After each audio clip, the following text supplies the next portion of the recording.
All right, peasants, we're back on another Sunday night. Peasants, you know what I'm saying? CEO, say what's up to the peasants. Yeah, what's good, peasants? Well, we only have one peasant in here. Hey, yo, Lil Nick, how did Mizzou look? You fucking fag. How did Mizzou look? You fucking bitch. Fuck Texas, all right, and fuck Arch Manning too, as well. And fuck OKC as well too. You guys are some dog shit as well too. Can't wait for you guys to lose in the playoffs. So is what it is there. Wait for some more people to roll. And CEO, how you feeling after this Sunday? Now, see, let me ask you a question. Is it me or does it feel like the quote elite quarterbacks are fucking dog shit? Yo, don't get me started. Like everything just feels so fucking fake and Well, you know what this season feels like AI. That's what this season feels like. Well, CEO, you saw my video. You know why, and we're gonna get to that. But I'm looking at the stats, right? Mahomes play like dog shit. Josh Allen on Thursday play like dog shit. Even your boy Lamar, he didn't. I mean, you correct me if I'm wrong. He didn't have the best game either against the Jets. He's injured, by the way. He got hurt in that game. No, he's been injured. Like they wrap up his ankles, he can't move. Like he's just in the pocket, so that's why he's. Oh, okay, that makes sense. A stat. He's basically like Flacco now. I mean, shit. I mean, at that point, why are you fucking playing him at that fucking? Well, I mean, I guess John Harbaugh needs him to save his job. Yeah. What's good, NFL Productions? You feel me? We're gonna talk about your Eagles soon, NFL Productions. But CEO, let's get right into it as everybody rolls in, stuff like that. Mm-hmm. CEO, let's start off with Thursday Night Football. Speaking of elite quarterbacks, Josh Allen and the Bills fall to the Texans. I don't know why the fuck he went way far back. Here we go. Boom. Josh Allen fell to Davis Mills 23-19, throwing 2 interceptions. CEO, your thoughts? This is what people call elite, right? Yeah. Like the best quarterback, just the best of the best. This is what Josh Allen is, bro. Like, look at this garbage. Like, first of all, he sold the Unks. Yeah. Right? To the Texans, bro. I mean, they're not even like this. Like, it's fucking Davis Mills. Yeah. I'm besides myself. All right. I expected a win. I think most people did. And what we got was Josh Allen putting up a stinker. Yep. I mean, what's your thoughts? My thoughts are, my thoughts here are this. Why is Allen not getting the same smoke Lamar Jackson will get if he would have lost this game? I don't know. For some reason, there's like this Josh Allen dick riding. It's not as like big as like maybe like Mahomes or Justin Herbert. But right. I feel like Mahomes gets a lot of criticism more than Josh Allen's. Like, bro, and then Lamar, you can fucking forget about it. I mean, hell, even Joe Burrow. I feel like Joe Burrow gets more fucking criticism than Josh Allen. But yeah, no, everybody's gonna fucking ignore this shit. I mean, there's no excuse. I mean, it's the fucking Texans. Like, stop. Texans. I mean, hey, you guys. I mean, I don't know if they could still make the playoffs or not. They're 6-5, so is what it is there. CJ, that's what happens when you mess with the Kardashians. They have Davis Mills out there balling. You feel me? Yeah. Is what it is. Aaron Rodgers returns to Chicago, but ends up with a loss. Bears almost choked this. I think last time I checked it was like 31-21. CEO, your thoughts? Shout out to the Bears beating the Steelers. Mason Rudolph Steelers ass. I mean, this is what the Steelers. Aaron Rodgers didn't return. It was Mason Rudolph. Yeah. Oh, okay, never mind. That's probably why they lost. This is what the Steelers are, bro. Mediocre team. Not a good team. Not the worst team in the league. Just fucking mediocre. All right? Average mid. That's what they've been since 2015 or something.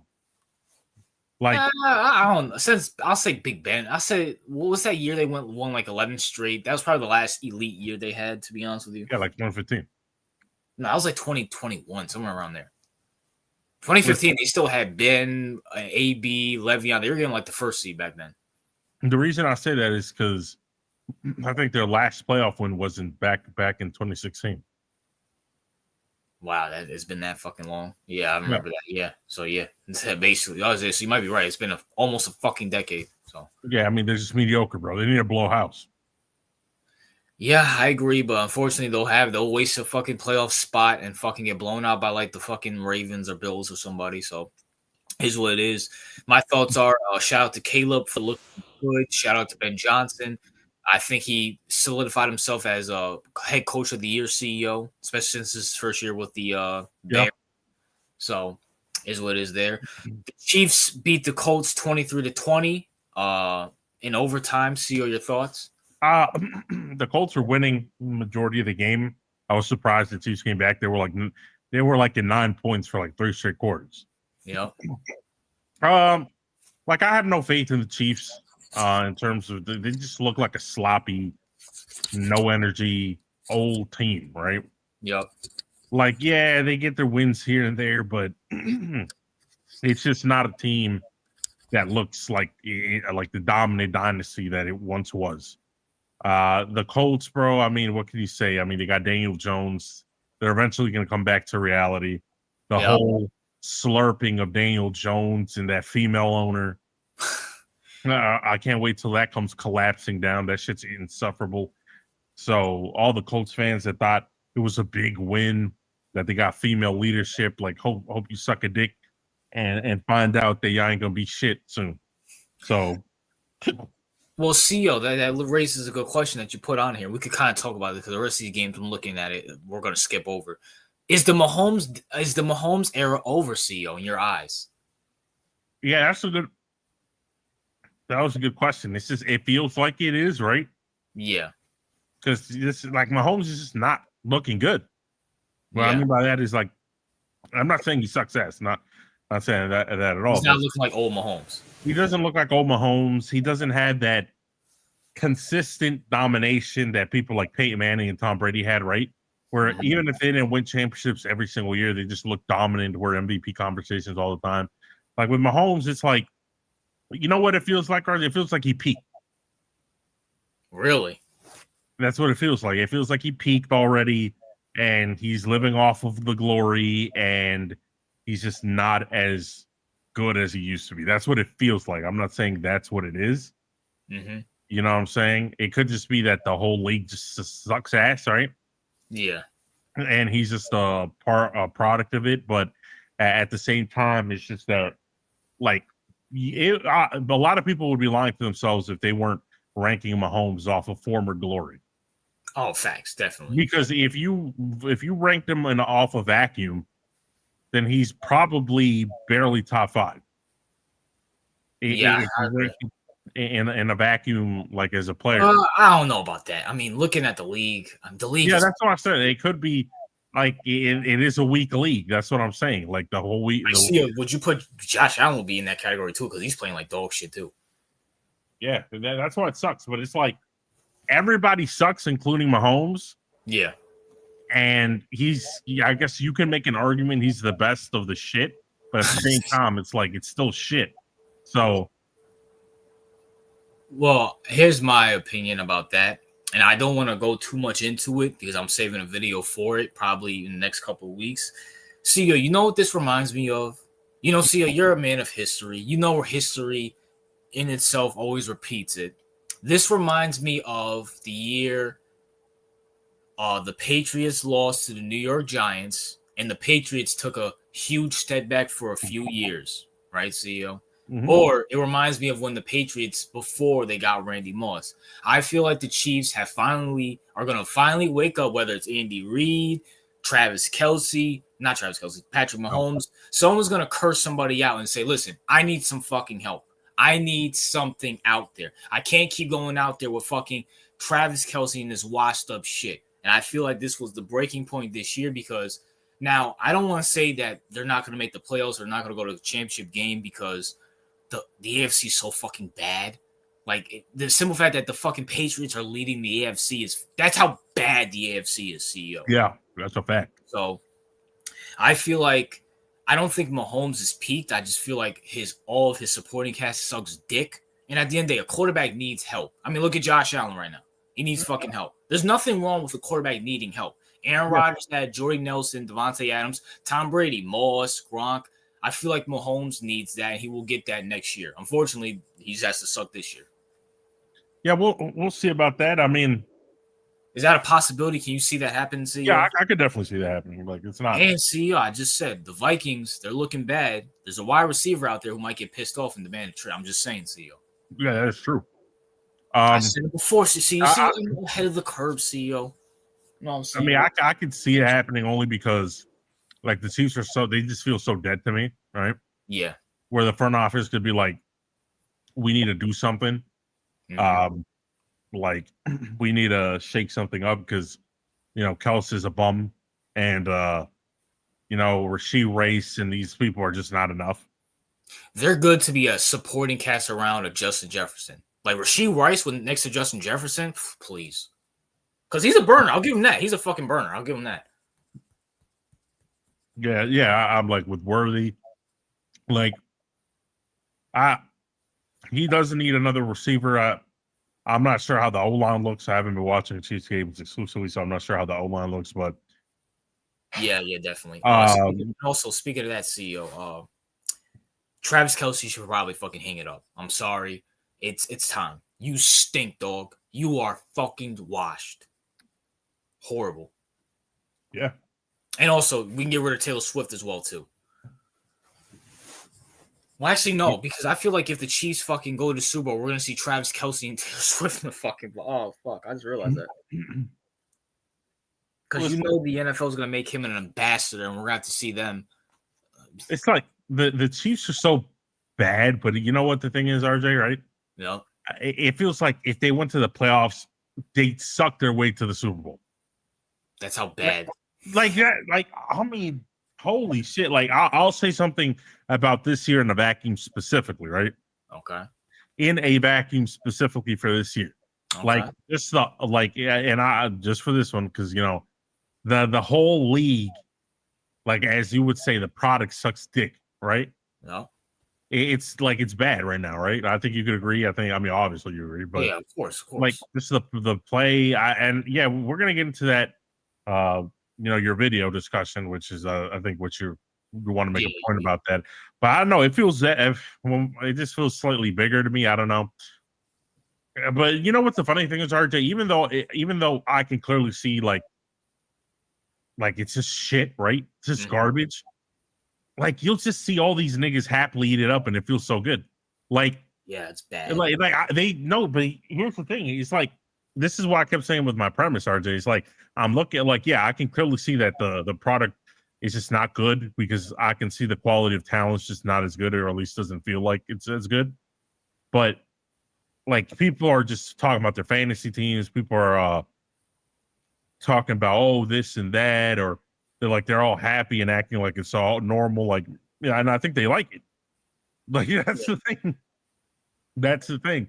Even though it feels weird to me, it might feel weird to you, but because I think in a vacuum it stinks. Well, I mean, bro, for the last few years I felt like this. Now that I dropped the Giants, I really have nothing to watch.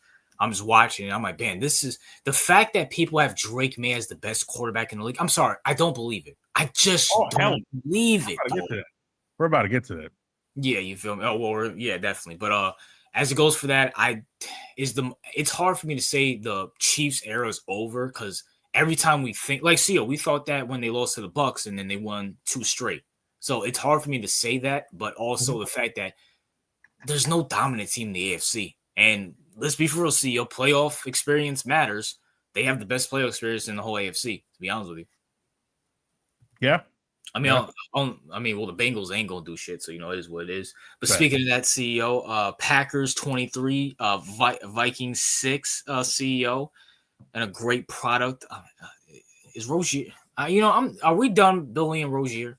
Yeah, we're done because this is boring at this point. We all know he's retarded. Yeah, facts. I guess a good win for the Unks. I mean, there's really nothing there to say. No.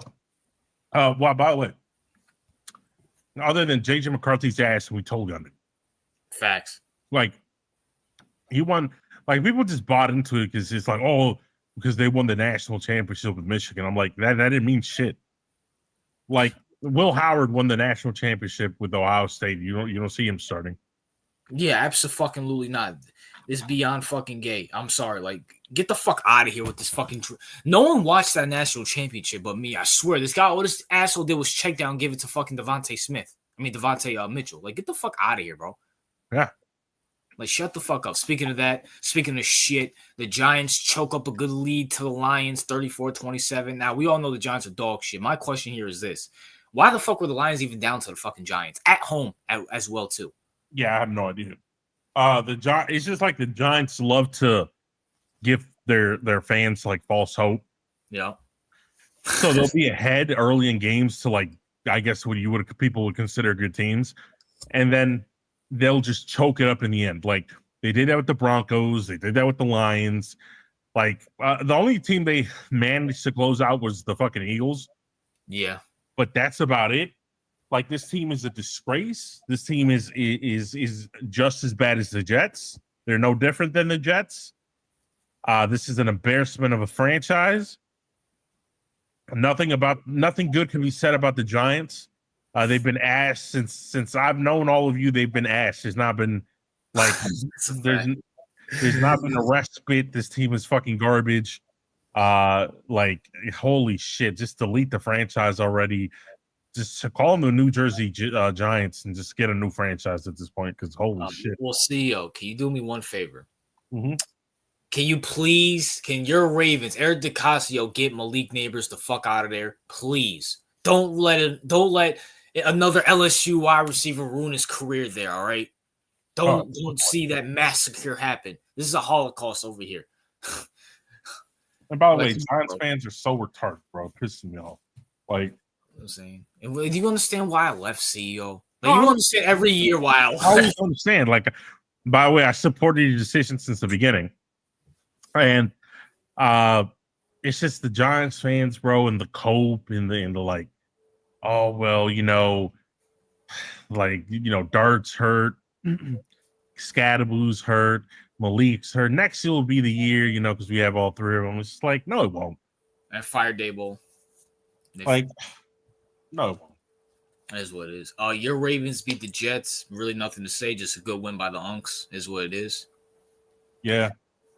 Patriots handle business against the Bengals. The Patriots are the first 10-win team, CEO, and Drake Mays, by my account, I don't know, is leading the MVP conversation. CEO, your thoughts? I'm disgusted because I know the Patriots aren't shit. Like, they're not shit. Like, people think this is, oh my God, we went through the schedule. Their only impressive wins were against the Bucs and the Bills, and they look like fucking frauds. Like RJ, right? They didn't beat the fucking Eagles. They didn't beat what they call the Seahawks, right? Okay. Like, they didn't beat more of these they didn't beat the Rams, right? Like, this is not who they beat. They beat the fucking Bengals, Titans, Raiders. That's what they beat up on, bro. Jets twice. And then people are gonna eat that shit up, like, oh my God, we're so good. And then watch, they get bounced in the playoffs, and then it's, well, woe is me. I didn't see this shit coming. I'm like, how did you not see this thing coming? You almost lost to Joe Flacco and the Bengals, bro. And also, can I just say something here too? Because CEO brought up that they beat the Bills and the Bucks. First of all, the Bucks are missing Mike Evans. That's number one. And they're kind of looking like flukes as well, too. Number two, the Bills are a divisional game. We don't count those because the Giants beat the Eagles. No one ever thought the Giants were competitors. So, Smith, all that shit, please.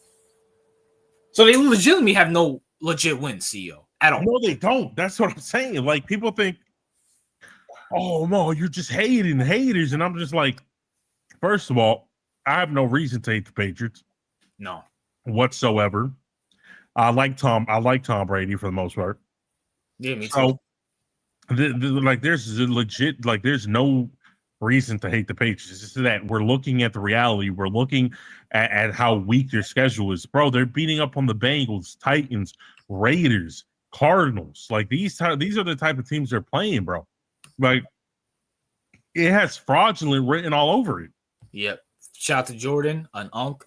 Giants are the Dallas Mavericks of the NFL. I would say more like the Washington Wizards, to be honest with you. But also, CEO, you brought up a good point right here, right? Mhm. I remember, shout out to Brandon, the Unfiltered Sports Podcast NBA expert / bodyguard. You know what I'm saying? Unfortunately, he's not going to be able to be here until All-Star weekend. But CEO, I remember it was me versus you two guys about this whole Belichick and Brady thing. And you guys were saying, oh, you have to give some credit to Belichick. Can we finally admit, I don't have to give shit to Belichick after the last 5 fucking years. Belichick stinks. And look at North Carolina, for example. Yeah, I mean, my gosh, he is bad. He's stealing money. That's all he's doing. He was never a great coach. Never, ever. Brady saved this dude's ass. I will stand by that to this day. To this day. My gosh. Holy shit. I have never seen a coach lose so much. Now, I hate to use this word, but aura to him. Like, he's bad, CEO. It's bad. He's a laughingstock, bro. Like, bro, growing up, this guy used to be the standard. You want to be like Belichick. He's not the standard anymore. He's not. He's a joke. He's a joke. He's a joke.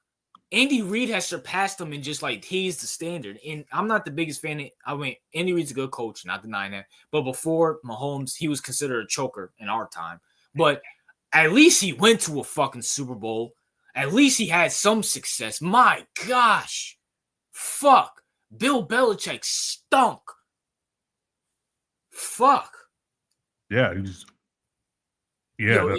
if I'm Tom, now granted, Tom Brady he's beyond football. Like he's a celebrity at this point. So it doesn't mind him. But imagine if look, I promise you, Brady sits back and think like, all the fucking money I wasted for this asshole to fix the roster, but I was throwing to Chris Hogan. Right. I was throwing to these bums. All the money I fucking wasted.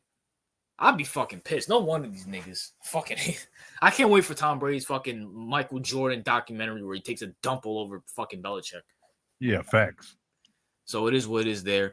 Seattle beats the Titans. Who cares? The Titans. I mean, I'll give the Titans this. They scored 24 points, but RIP Cam Ward's. I'm probably going to keep saying that for the rest of the year. RIP Cam Ward's fucking career.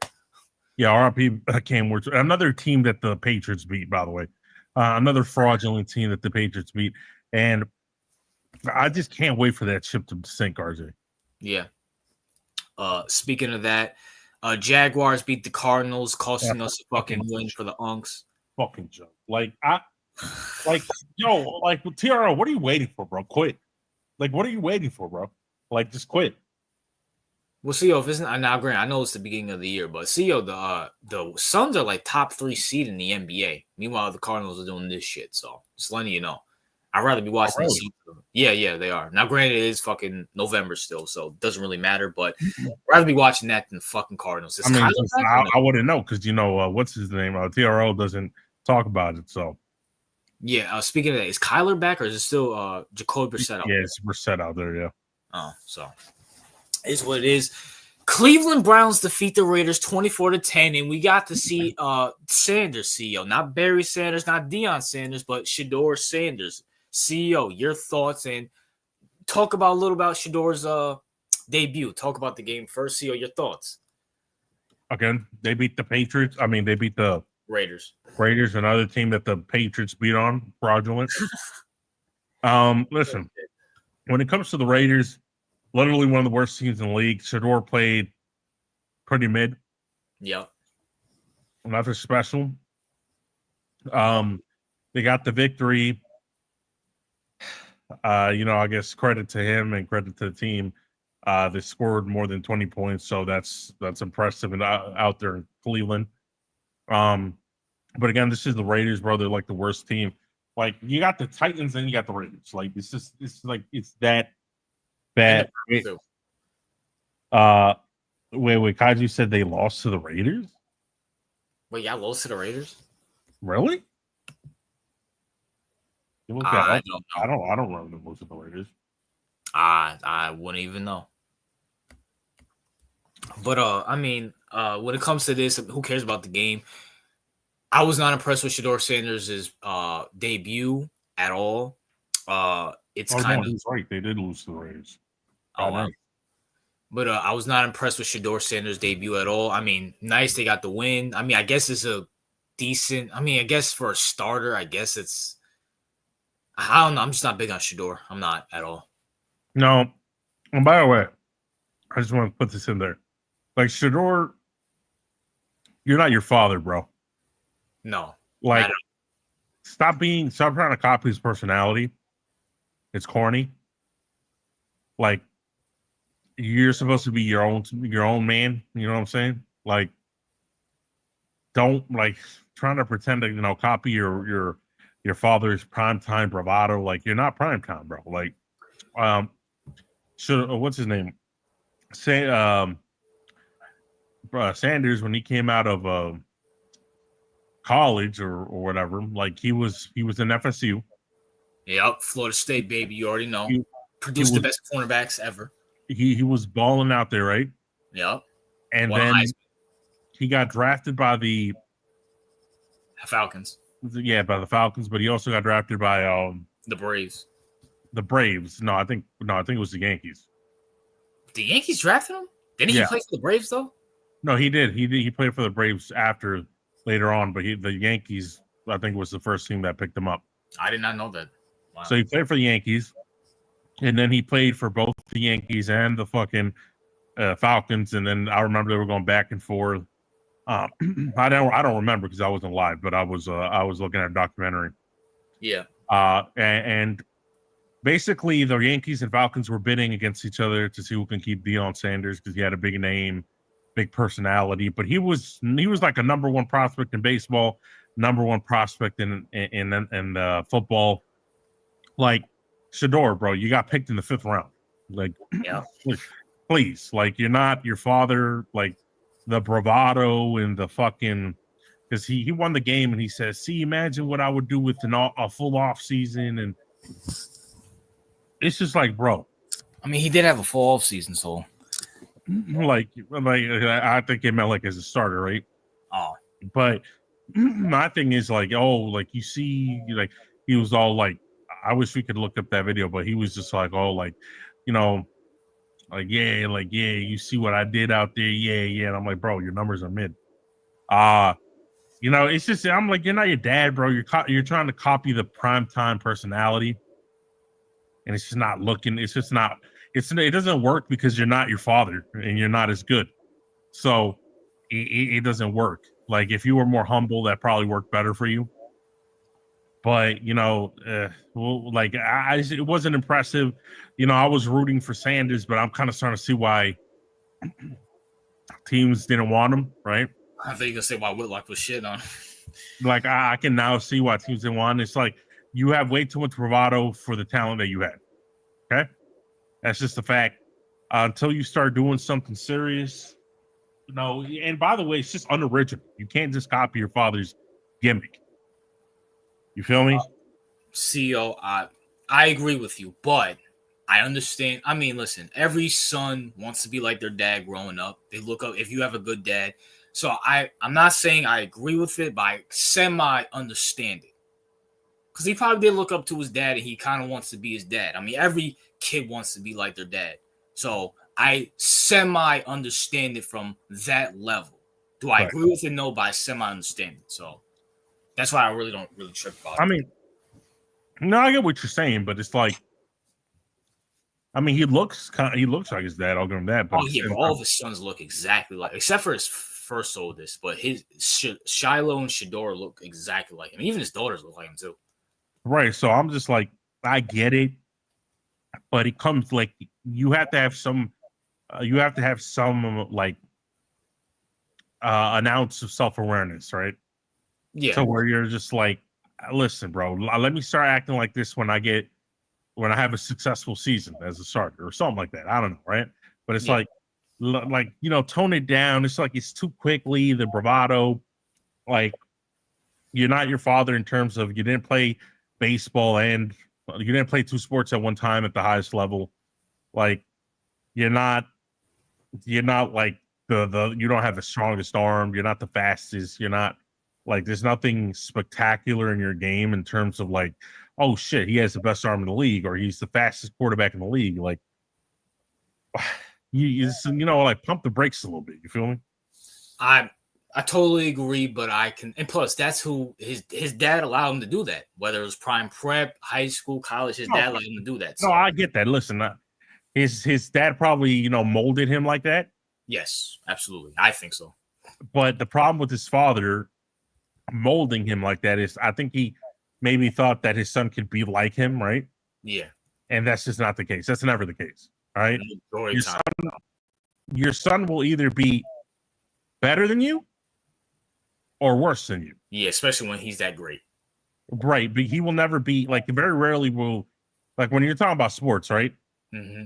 Like for example, Arch Manning in the league, right? And I'm talking about the original one. Not the Oh, I thought you meant yeah, the number one. Like he had sons. They're both better than him. Agreed. He had 3 sons. 2 of them are better than him. Like the third Cooper, one. Cooper couldn't play because he had scoliosis. Right, and the third one, he had a kid named Arch Manning, and I highly doubt that he's going to be better than their uncles. Well, what's his name? Cooper is older than Peyton and Eli. So, right. So, but I highly doubt that Arch Manning, the junior or whatever, the third or something like that, is going to be the one in Texas right now is going to be better than Peyton or even Eli.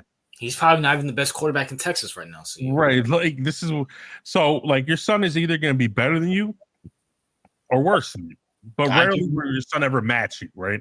Yeah, like, I agree. Prime example, Ken Griffey Jr., very good player. No, Ken Griffey Sr., very good player. Ken Griffey Jr. was just better. Simple. Better, yeah, exactly. Look at Steph Curry. Steph Curry's father played in the NBA, right? Curry, yeah. That's a good one. His son is better than him.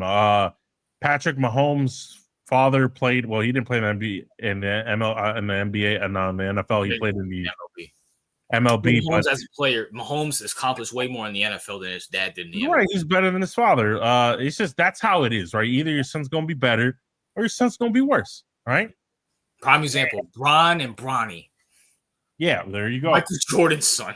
Listen, Michael Jordan's son's a bum. Like, at least Bronny. Yeah, Michael Jordan's son's a bum. At least with Bronny, like, he's trying, right? Yeah, he doesn't do the retarded shit that Michael. What's his son's name? Michael Jordan. Is it Marcus Jordan or something like that? Yeah, Marcus. I think that's his name. But you don't see Bronny getting arrested. Say, "Well, my dad's Michael Jordan. It's fucking gay." Yeah. Or let me try to marry this 50-year-old woman. Like you don't see that. Exactly what? Yeah. So they used to be my father's wife's, my father's teammate's wife. Yeah. Like you don't see Bronny doing. At least he's trying, right? So you can't blame him for trying. Like that's what I'm talking about. But you know, it's okay. Your Sundays are gonna be better or worse. It's not an indictment on you. It's just the way it is. So Shedeur just needs to. I mean, Dion needs to, and I get it because when you're a father, you probably think that your son can always do better than you. I get it, and you want him to, want him to. But that's just if you're looking at it realistically, that's almost never the case. Especially if you're a athlete like Dion. Yeah. Like expecting him to be on that level is ridiculous. I mean, just is. Like, listen, bro, you Travis Hunter, who's a better prospect than your son. Yeah, that's a fact. And wants to play 2 positions, is not even on your level. Yeah, that's a fact. So, you think your sons are gonna be? Come on, bro. Like you're setting up. Like, listen, I know Dion comes from a good place, but he's setting up his sons for failure. Yeah, I agree. Even though I kind of understand, or I wouldn't say understand, I get it, but yeah, that's a fact. So, hopefully Shedeur can pull through. Do they play you next week, CEO? No, we play the Bengals. I heard they were playing a good team next week. The Browns. I don't fucking know. Nor do I care. I think it's Pittsburgh. I don't remember. But we're about to find out soon. But speaking of that, CEO, the Philadelphia Eagles choke a 21-0 lead to the Dallas Cowboys, winning 24-21, game-winning field goal. CEO, your thoughts? How about them Cowboys, bro? You know what I'm saying? How about them Cowboys? You filthy, dirty Eagles pieces of shit. All right. Enjoy them Cowboy strokes. Shout out to the Cowboys for taking care of that disgusting team in Philly that makes me sick. Again, this is a divisional game. This is why we try not to make sense of divisional games. Yeah, I agree. So it makes sense why they like. I'm not surprised. It's a divisional game. Yeah, I agree. Now, CEO. Now I know this is. I feel like Justin Jefferson's more realistic because it's the Vikings and they're going to tank, so they're not going to be competing. But there is a disgruntled receiver in Philadelphia that I feel like if like, hey, instead of Jalen Hurts, you get Patrick Mahomes. I feel like he'll be okay going to Kansas City. Your thoughts? Wait. Yeah, disgruntled receiver, right? AJ Brown. And you think the Eagles would give him to the Kansas City Chiefs? I don't, but I will say this: AJ, at some point, AJ Brown is going to be like, trade me, because he's leaning. I mean, see, we all see it. He doesn't like playing for Jalen Hurts. If you looked at his stats, they're fucking horrendous. They are really? Not because of him, just because. Well, he is a lazy fuck. I will give him that. But Jalen Hurts is not that type of guy. If you go up to him and say, hey, listen, we just got 2 first-round picks and Xavier Worthy or Rashee Rice, whoever, you're going to Kansas City. You think A.J. Brown would be mad about that? No, he wouldn't be mad about that. But my thing is, with A.J. Brown, he's mad. I'm like, why? You got your money, right? You're getting your chance. 28, he can get another bag. But like, he got his money, right? Yes. He got his championship. Like, you're getting mad because you're not getting individual stats. So is this like an ego thing for him? Like, I mean, he's a receiver, bro. Every receiver's come on, bro. Yeah, but it's like pathetic. Like, I think he's pathetic in that sense. Like the world doesn't revolve around you. You feel me? Like, yeah, you're a good receiver, but it's like you also got DeVonta Smith, you also got Saquon Barkley. Like, should they be 100% upset that because if you got, let's say, like, what's AJ Brown got, like all the attention, all the receptions, and all the other offensive players got negated or like got paid no attention to, he'd probably be happy as shit and wouldn't care about the other ones. Like, I don't know, the dude's not a team player. You feel me? I'm not disagreeing with that, but see, I will say this. And I'm not saying he's coming from this place, but we can tell the Eagles' offense is dog shit. They're not targeting their probably, other than maybe Saquon, their best offensive weapon.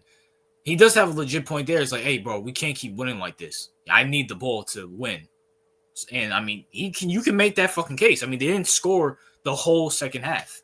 Hell, they barely scored last week. So.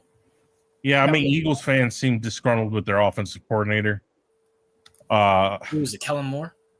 No. He's Kellen Moore's the coach for the Saints. It was Kellen Moore last year. That's probably why they fucking stink now.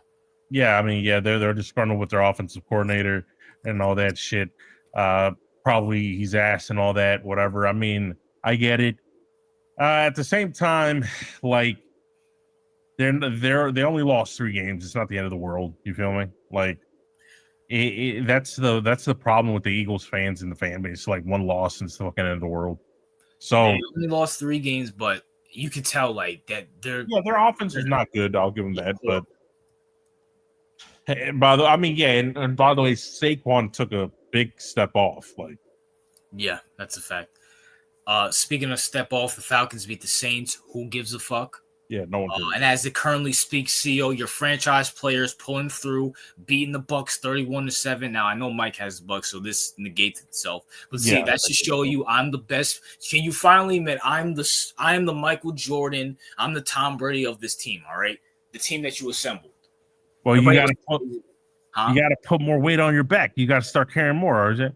Nigga, I'm trying, bro. It's hard, but you got the fucking Cardinals and the Giants on your fucking team, nigga. Yeah, I mean, see. I'm trying to, nigga. I'm fucking trying, bro. Fuck. I mean, listen, I'd fire TRL and YTC if I could, but then we'd be down by 4 wins. So that'd be a bad idea. Yeah, it is horrible, bro. It is what it is. And tomorrow we have the Panthers and the Niners. Niners are gonna win that. is what it is. There. Oh, I forgot this is Thanksgiving week, so we have we have 3 games for Thursday night. But Seal, your thoughts? Panthers and Niners. Obviously Niners, right? Yeah. Thursday night. Wait, hold up. You're taking the Panthers? I could see this as a trap game. I really could. Well, I think next week's. Oh, that too. Okay, never mind.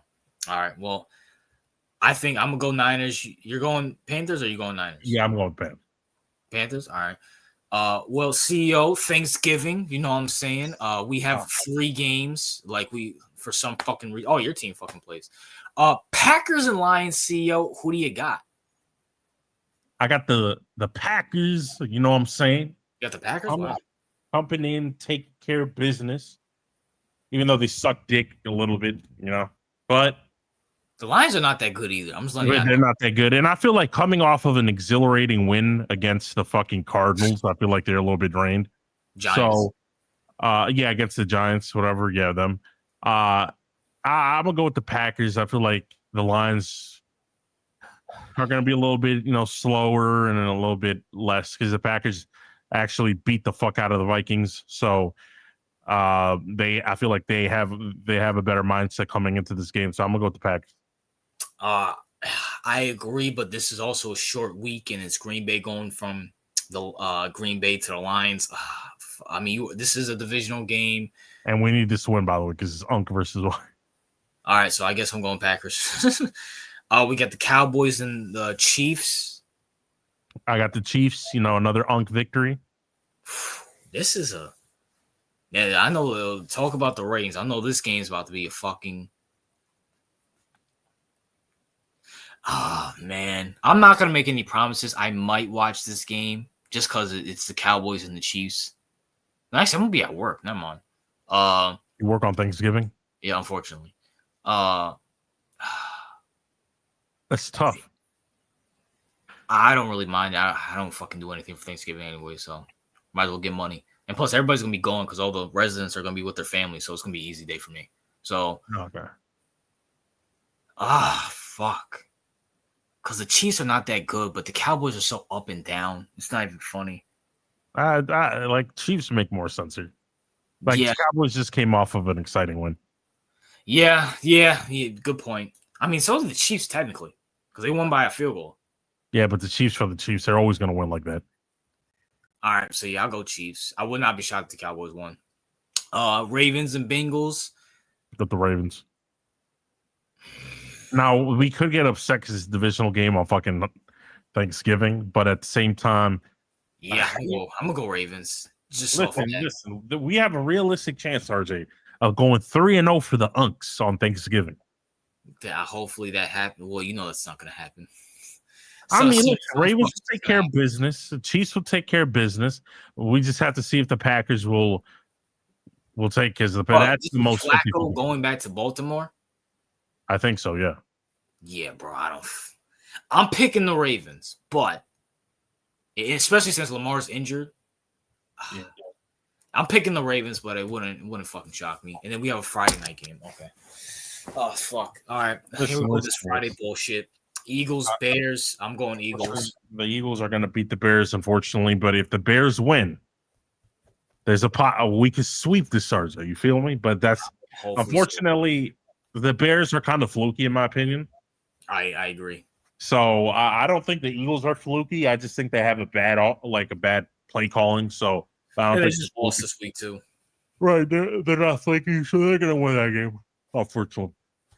Jets, Falcons. I'm gonna go Falcons, even though I don't think who wins this. I agree. 49ers and Browns. And CEO, I'm taking Cleveland off the simple fact, CEO. Fun fact: the 49ers have not beaten Cleveland in Cleveland since 1989. CEO. What the fuck? How many times? How many times did they play them since though? I don't fucking know, but that is a real life stat. And the last time they played them, the Browns did beat fucking the Niners. And I'm going to take the Cleveland Browns in the upset. And this kind of disgusts me because I feel like these guys right now don't deserve to break the records of the old greats because they have extra games. But Myles Garrett's on track to beat Michael Strahan's current sack record as well too, because he has 19 sacks. Yeah, listen, I feel like this is the bad thing about like increasing games. Like now it's hard to compare like stats, right? Yeah, I agree. Because it's like, okay, but you had like 2 extra games. You feel me? So horrible. It's fucking another reason why I fucking hate the NFL. Like it's just a disgrace to the greats. It really is. Like no, because now like it's gonna be easier to break records because of course you got more time to do it. and more in an offensive league. Like come on, bro. Like it is what it is. I don't care. But I'm taking the Browns in the upset. CEO, your thoughts? I'm taking the Niners. Well, hold on. Do we have either one of these teams in our thing or no? No. We do. The Niners. They have, the Lions have the Niners. All right, so you should, yeah. So you know what I'm saying. So, listen, I have no problem with the Browns winning because they're not going to win the division. They stink. Yeah, they're no playoff threat to you guys. So right, exactly. So, CEO, my Reigns will handle business against the Panthers. You know, absolutely. Speaking of that, I might next year, depending how because Stafford is getting up there, but I mean. I might have to switch from the Rams if Stafford's not there, but CEO, as it goes right now, I'm carrying the YNs. I'm going to carry once again. Panthers, easy win, taking my free throws, CEO. The Texans and the Colts. I'm going to go with the Colts, and it's all the simple fact they just lost by 3. I'm going to go with the Colts, also on Team Unk, so we need that win. Okay, yeah. Oh, yeah, because TRL's brother has the Colts, right? Right, yeah. Yeah. Cardinals and Bucks. I'm gonna go Bucks. The Bucks have to break their losing streak at some point, and yeah, I agree. Yeah, it doesn't matter because we have both these teams, unfortunately. Yeah, but we win either way with one there. So Dolphins and the Saints. I'm gonna go with Miami. I feel like McDaniels is trying to save his job, so he's gonna take all the free wins he can do. So yeah, I agree. Dolphins is what it is. Jacksonville, Titans, Jacksonville. I mean, come on, Titans are one of the worst teams in the NFL. Yeah, Jacksonville Titans could legit be one of the worst teams of all time. Vikings, Seattle. I'm gonna go Seattle, especially Sam Darnold returning back to the Vikings and proving the fact that they should have probably kept him over JJ McCarthy's bitch ass. So yeah, I'm gonna go with Seattle too. Bills, Steelers. I'm gonna go Bills. They have to win this game because they lose like 2 in a row. Yeah. No, they won. They beat the Miami. They beat Miami. Then they just lost to the Texans. So, no, remember they lost to Miami. Oh, yeah, you're right. Hold on. Who they play? No, they played somebody else, not the Texans, the Sunday before that. Okay, let me look it up. Hold on. Yeah, because they lost to Miami, won 1, then lost 1. Okay, let me look it up. Hold on. Let me see. So they lost versus the Texans. Yeah. Okay, they beat the. Oh yeah, you're right. In between their loss between the Texans and Dolphins, they beat the Buccaneers. Okay, yeah, that's the team. So yeah, so they're coming off the Bills. Yeah, so I'm gonna go with the Bills. I mean, the Steelers are fucking mid. Come on, man. Here's what it is. Raiders and Chargers. Chargers. That's another free win for us. Yeah. Broncos, Commanders. I'm gonna go Broncos. Commanders, OJ and Daniels. Whatever. And we wrap up this CEO with the Giants and the Patriots. No, free win for the Unks. A free win for the YNs, unfortunately. Yep. Know what I'm saying? But you know, the Patriots, man, they're doing their thing, bro. I think you. Oh shit! Yeah, you can see my fucking camera's broken. So is what it is. But CEO, man, I've been waiting all week to talk about this. Now, are we gonna show my video or no? Everybody in the chat, did you guys see my video? Because if not, we're not gonna waste the time. Especially since I hate hearing myself talk. I don't know if that's just a me thing or a YouTuber thing. A lot of people don't like to hear themselves talk, but not me. I like to hear myself talk. Trust me, I know. I miss the MLB so much right now. Why, bro? Your team fucking sucks, Brendan. What's up, Kaiju? The Mets not make the playoffs. Yeah, they missed it. Well, fuck the whole NFC East division. Well, what? That's very gay of you, CEO. What did CEO say I was gay? I had no problem when I was shitting on Patriots. Who else is in here? Is the random editor in here? Yes, sir. Yo, what's up, random editor? I read that. What's up, Evan? How you doing, bro? Chase and Jettas in the AFC title game will be crazy. Wait, isn't Chase? I don't know what he's talking about. Who's this? West Rose. I'm surprised CEO's awake today. He was snoring on TRO's stream yesterday. Who's this? I have no idea. Wes Rose, is that Najee? Is that Najee? Najee, is that you, bro? And why do you have a picture of Michael Jordan and LeBron James? That's weird. Yeah, it's weird. Was he at TRO? I didn't even know you were asleep. Yeah, I was half asleep. Brennan says, my team could suck, but the product's great, so it is what it is. I'll give him that. Well, it seems like everybody's seen my video. But, CEO, your thoughts on my video about how the Knicks are cooked. I don't want to talk about the Knicks right now.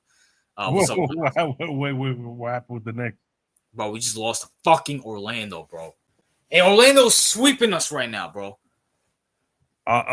Wait, what's your record? Y'all suck dick or y'all good? No, we're like, I'll look up the NBA rankings right now. Granted, it is November, so I'm not really tripping about it. But I would think, we'll be a little higher than what we are.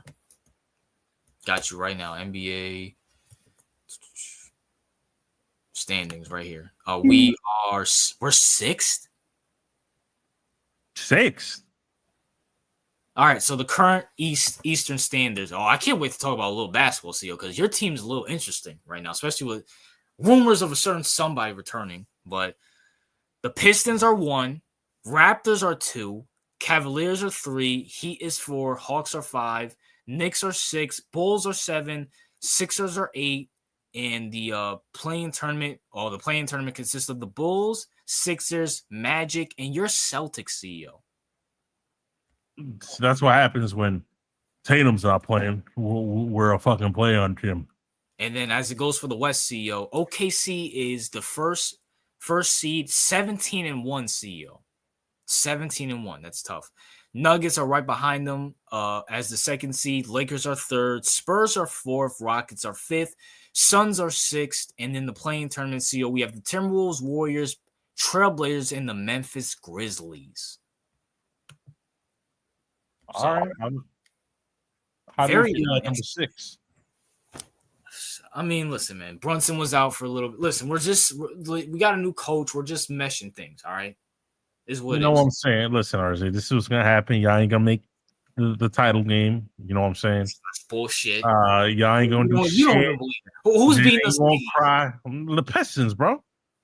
We beat the Pistons already. Listen, RJ, this is gonna happen. Y'all gonna get choked up, right? Choke it up and shit. And you're gonna cry and talk about how y'all thought you had a chance. This was our only chance. Fuck James Dolan. And I'm gonna enjoy it. Listen, bro. CEO, you know what's up. It is what it is. But CEO, right? So before we talk a little basketball, CEO, your thoughts on my video and the conspiracy or the thoughts of what's going on right now is due to COVID because there's lack of reps, lack of football being played before football. I mean, I understand what you're saying. Like the lack of preseason is contributing to bad football play, but I feel like after the first 5 weeks, it should clear up. Because the players are like, I understand bad football like within at least the first 5 weeks, but after that, it should be a lot better, and it isn't. So I feel like there's a bigger problem. But I mean, the preseason. Well, let's be honest, the preseason isn't taken that seriously because fans keep bitching about, back then when teams actually played in the preseason, like their favorite player got injured, and people were like, "Why the fuck did you?" Fans how they bitch if their star player plays in preseason. I agree, but I do feel like CEO. This is I say training camp and preseason. The CEO, you remember just as me. By the way, are we allowed to say COVID on YouTube now? Does anybody? I think so. I mean, it's been like 5 years, so yeah, no one cares about it anymore. But I was making sure I said that disease because I wanted to monetize that video. But it is obviously preseason training camp because CEO, remember, there was no training camp or preseason during COVID because obviously COVID. But there's a lot of money to be made in the NFL. The ownership of the NFL, CEO, is beyond lazy. And you should know this as a businessman. If you're a businessman, if you're an owner or something, you become lazy, it's a trickle-down effect to everything. I honestly feel like 2020 showed the owners, hey, we don't need training camp. We really don't need preseason. We don't need a prep for any of this shit. We can just throw these assholes out there, the coaches and the players. We'll make a shit ton of money because at the end of the day, that's all that matters is the bottom line. And now we're seeing the ripple-down effect that you are right, CEO. Even if there's less training camp, less preseason, they should be fucking playing good week 5, 6, 7. They're not. We're in week 11. It's fucking dog shit play. The simple fact that Drake May and Bo Mix are an MVP conversation blows my mind. But I just honestly feel like the players are just fucking lazy. The players are lazy, and that's a trickle down to the coach because the coaches barely have time to rep, and they're fucking lazy. They don't have to do it anymore. At least with training camp and preseason, CEO, you had time to scheme, see what works, see what doesn't work, experiment. Now that you lessen that and you kind of set off the simple fact that, hey, 2020 was such a success, you guys really don't need to work. And if you tell employees not to really work, what are they going to do 9 times out of 10? Not really work. And that's why I feel like we had the horrible football that we have now. Because, CEO, you probably remember just as good as I did. 2020 football was bad, but we kind of understood it because during the whole COVID and stuff, they didn't really have time to rep, whatever. It's been 5 fucking years, and it's probably worse than 2020 now. This product is fucking horrible, and that was probably the nail in the coffin of the NFL right there, in my opinion. Well, yeah, nail in the coffin in terms of not in terms of money and viewership. No, I'm talking about actual watching it. Well, listen, what's up, Tyler? I get it. I mean, I think it's more of a bigger effort, like the preseason combination with probably new regulations of practice where you can't play in pads all the time, things like that. Yeah. You know, I understand the theory. I get it, but I do feel that it was good, Taj. I do feel that after 5 games, that should be fixed because, like, they should be, up to speed. Now, if they're not, now you could go into a bigger discussion about player culture and laziness and all that shit, but it's just, I don't know, bro. Well, CEO, I'll ask you this. So, CEO, before 2020, right? 2015, 16, 17, 18, they were toning down preseason and they were toning down training camp for, quote, safety reasons. But even then, CEO, like I'll give you the perfect example, CEO. You'll remember this year. Remember when Ryan Fitzpatrick played for the Bucs? Yeah. And he had like a 4 or 5 game winning streak, and then he came back down to reality. That was a result of the NFL, the Players Association, saying, hey, we're going to lessen down preseason and training camp. And we're going to start, because quote-unquote player safety. But even then, CEO, and you will probably remember this just as much as I do, even the starters will have to play. There was 4 preseason games. They will have to at least start 3 of those games and play at least a quarter or at least a half of football. Now, these guys barely play 1 game. And Shannon Sharp said the best. And I understand Shannon Sharp's a clown, but when it comes to football, he's on spot on. The best way to get in football shape is to play football. The best way to scheme for football is to play football. Now, with training camp being lessened, now with the regular season being lessened, it's going to be even more lessened because they're talking about adding on an 18th game and taking off a preseason game. We're going to have lack of reps. And I just can't go back to this fact, CEO. I watched that Eagles and Packers game, the laziness of these players. And yes, do the players deserve some blame? Absolutely. But this starts with ownership. The ownership and Roger Goodell combined, they're becoming lazy. They're just saying, we don't need to rep. We don't need to plan. We just throw these guys out there. We're going to make a ton of money, which financially they're correct. But the product itself, CEO, that's why you see, I'll give you an example, CEO. Maybe this will help you connect it even more. Why do you think bums like Daniel Jones are balling out right now? Drake May, who's in his 2nd year, is balling out right now because they can't be lazy. Daniel Jones is fighting for a contract. Drake May, he's still technically a rookie. Well, he's trying to fight for his contract. Caleb Williams, another one. There's Ben Johnson, why do you think he's coaching his ass off, CEOs? Because he's first-year coach. Meanwhile, look at the Bills, Ravens, and the fucking Chiefs. Look at all the quote-unquote good teams. This is a result in the ownership and the fucking Roger Goodell being lazy fucks, and now it's trickling down to the NFL. Yeah, I definitely see it. Hold on, give me a few minutes. So. Okay. But I implore, as CEO goes away, I implore you guys to watch that video. And I have a second video coming out tomorrow explaining more and more about it until CEO comes back. Let's talk about it. That's how you know it's too early for people to complain. The Raptors are the second seed. Yeah, that is a fact. That is a whole fact. What's up, Taj? Lakers gave one away to the Jazz. LOL. That doesn't shock me at all. Taj, how's LeBron looking, bro? How's LeBron looking, Taj? I really haven't been watching. I mean, the only time I watch the Lakers when you guys are on primetime. But I'm trying to tell y'all that the laziness, the 2020 really set the NFL really back. Even before 2020, regular season training camp was important. Y'all still won? Oh, you said almost. My bad, bro. But how's LeBron looking, Taj? I know he's kind of playing that veteran role right now, but I would love to hear how LeBron's playing. But 2020 really set back the league where it showed the owners we don't need to rep for the regular season. We should honestly go to the regular season. And the owners gotten lazy, which trickles down to the GMs, which trickles down to the coaches, which trickles down to the players. That's why we see horrible fucking plays. It is beyond me. Just the quarterback play is beyond horrible. These wide receivers don't block. They don't run their routes. These offensive linemen, as soon as they get beat, they don't even try to attempt to still string up the defensive tackles. They just let them sack the quarterback. The defensive line plays fucking lazy, particularly in the interior. These guys, as soon as these guys get pancaked, they don't get up. The corner and the safety technique is beyond fucking horrible. They don't turn their heads when the wide receiver turns his head. It's just beyond laziness and horrible technique, and they have lapse of rest, lack of reps. And just off the fact that the owners think that you can have less training camp, less preseason games to rep for the regular season. That's why it's been horrible. It's been fucking horrendous, beyond garbage. He's been looking decent, nothing too crazy. I mean, well, he is coming off of that. He's gonna look. I mean, it's me personally. I feel like LeBron's doing his thing. He should just play the veteran role and let the young kids cook. He could chill out into the playoffs.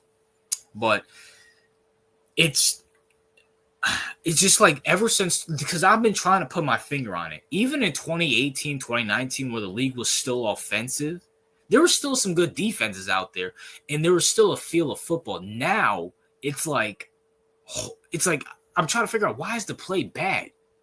Why is it bad? Why are these players so fucking lazy? Why is the coaching so bad? Do we have to go for it on 4th and 3 in field goal range every fucking time?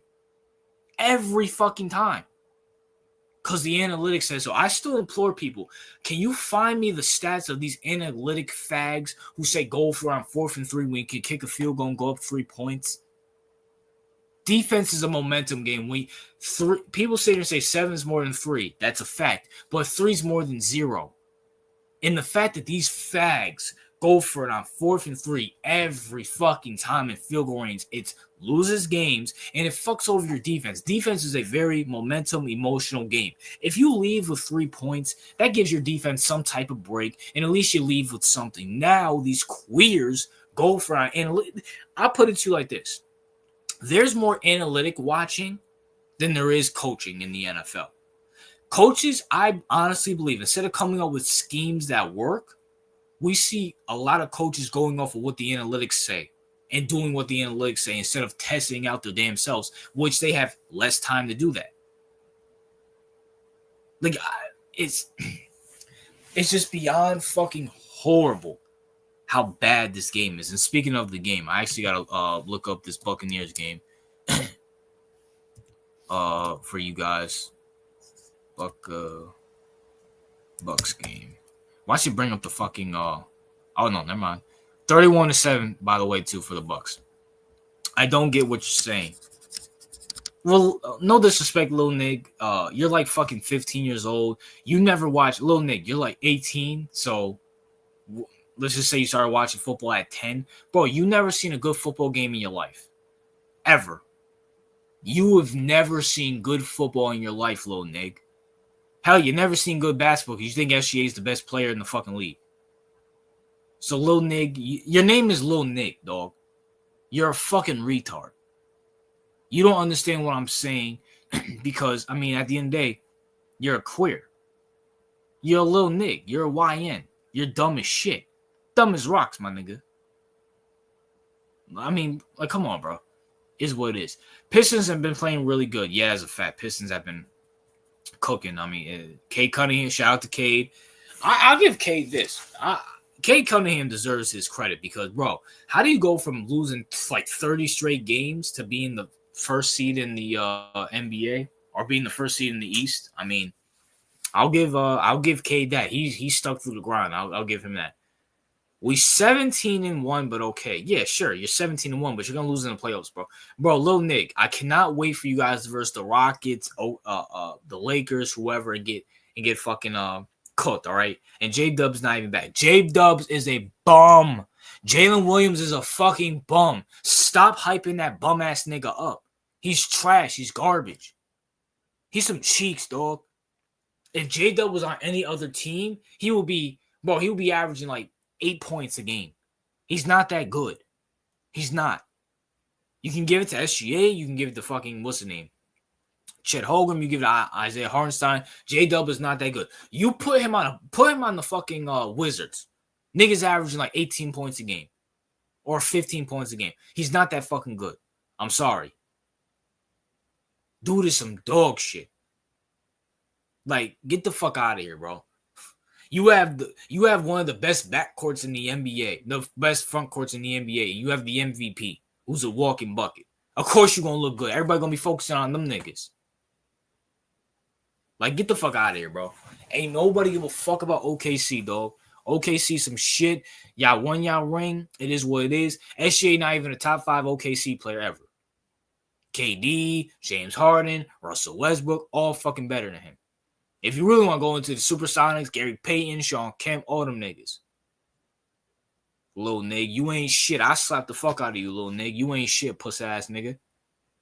Nigga, we would be the leading scorer on the Wizards. Nigga would be the leading scorer on the Wizards. That nigga would average fucking three fucking points on the Wizards. J-Dub is not that nigga. He's not that nigga.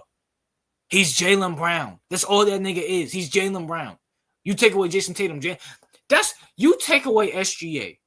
Oh, man, why are you talking about that clown? Nah, because this nigga was talking shit to me. Because, you see this nigga, right?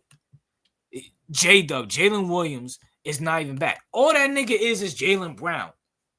That's it. That's all that nigga is. For some reason, niggas hyping this bum-ass nigga up. You take away SGA, that nigga's he's the Celtics right now currently.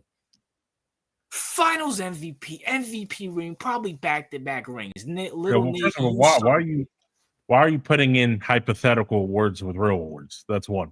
And two, first, like, this is why I talked to you about the NBA product, RJ, right? Okay.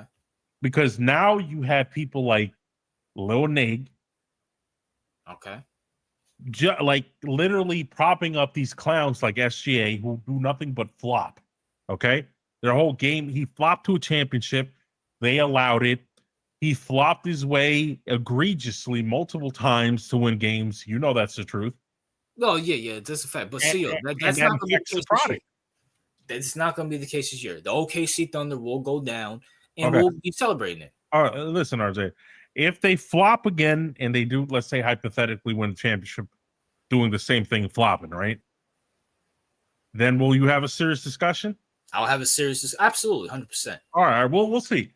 Because if they don't win, I don't think they go back to the championship. Okay, RJ. If they don't win anything, then it wasn't as big of a problem as we thought. Okay. Yeah, it was a one-hit wonder. Fluke year. And then we'll come up here, and Little Nig won't be here. No. He won't be here, but we're gonna celebrate smoking an OKC pack. Yo, can you imagine if the Suns actually won someone? Yo, that'll be tough. Yo, Tiara will probably literally die of happiness because all his teams are legit property. I agree. Well, since we're on the topic of basketball, right? Yeah. Your boy Jason Tatum saying he can come back, and there's a 79% chance he will come back. CEO, your thoughts? Listen, I admire Jason Tatum. He's the antithesis of Kawhi Leonard. He's the antithesis of lazy. Okay. He takes his job seriously. You know, he's not about load management, right? Obviously, he loves the game of basketball. He's a good role model. So nothing but respect for Jason Tatum, right? Nothing but respect. But the fact that like he's trying to come back so fast, it's like for what? For what? I mean, you're not that old, right? You're not even 30. No. Like you're not like he's kind of acting like he's 34 years old, you know, with a team that has a win now window, right? Like that's not the case. All right. The majority of the core roster is young. Brown is young, unfortunately. Simmons is young. Or Simons. So like the core of the roster is young. Mazzulla's young, ironically. Not that that matters because he's a coach, but he's still young. So, like, my thing is, goddamn, even Brad Stevens is young for fucking executive. So my thing is like, what's the rush? Why are you coming back? Why are you possibly? Because you know, RJ, if you don't take care of those injuries and properly, they can linger and they can just fuck up your career. Yeah, I agreed. So, like, unless and by the way, if Tatum, I just gotta say, if you're going to the team doctors and they're telling you this, you might want to go for like a third opinion because team doctors lie. And bro, have y'all not seen? In case he's listening to team doctors, which by the way are literally paid by the organization, so no serious athlete takes them seriously. No. Listen, this is the same organization that declared that Isaiah Thomas was good enough to play. Isaiah Thomas snapped up his shit and literally lost $100+ million. He never got his payday, RJ. Never. And he will never ever have a chance to make that money again. He if he took his rehab seriously, he could have came back, wouldn't have fucked up long term, could have made his money. But instead, he wanted to be loyal to the team. He wanted to be loyal to the fan base. And RJ, what does loyal to the soul get you? Get you $100 million fucking. Right. Oh. Go ahead. So Tatum should not return this season. I'm very against it. I already decided that we're not going to do anything this season. Plus, I'm glad for the organization. I'm glad for basketball fans to see exactly what Jaylen Brown really is. Okay, so it's not like I'm in a rush. We already won a championship recently. I'm not in a hurry. Like you, Tatum, take your time, bro. Don't come back, snap your shit up. Because if Tatum snaps his shit up again, then we're talking about will he ever be the same again? So I agree. CEO, there's a good question in here before I get to my response. Little Nick wants to know, CEO, why do you keep disrespecting Brown? Because he's not good. Like, okay, let me say that because that's a little hyperbolic. He's good, but he's not a franchise player. How about that? All right. He's not a Tatum. He's not a Tatum. He's not a Brunson. He's not a Halliburton. He's not a Halliburton. He's not a Jokic. He's not a. And by the way, Tatum. Just a little quick thing. You don't see Halliburton rushing shit. Just saying. Yeah, that's a fact. Now the injuries could be different, but you don't see him rushing back. Why would he rush back? Like, there's no point in doing that. And by the way, and Halliburton probably has more urgency because he hasn't won shit yet. No. Listen, Lil Nig, Brown is a good. I guess you could say he's a good secondary player. I think he's a little bit too inconsistent. I think RJ would agree. Absolutely, 100%. If he was a number 3 option, I'd feel much better about that. Like personally, I think that he technically is because Derek White's a better second option than him. Yeah, that is true. Like you got to understand something. Like Brown is not consistent.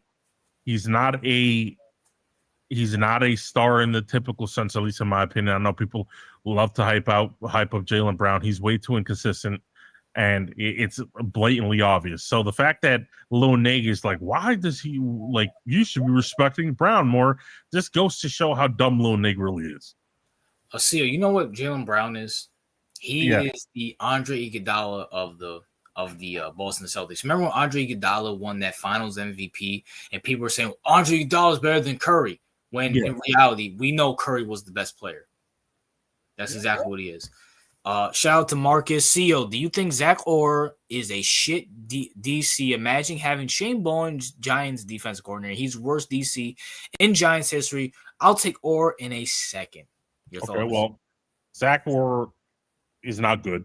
Okay, just because he's been beating up on shit teams does not mean he's good. Now, the problem here, Marcus, is that your Giants are a different level of shit.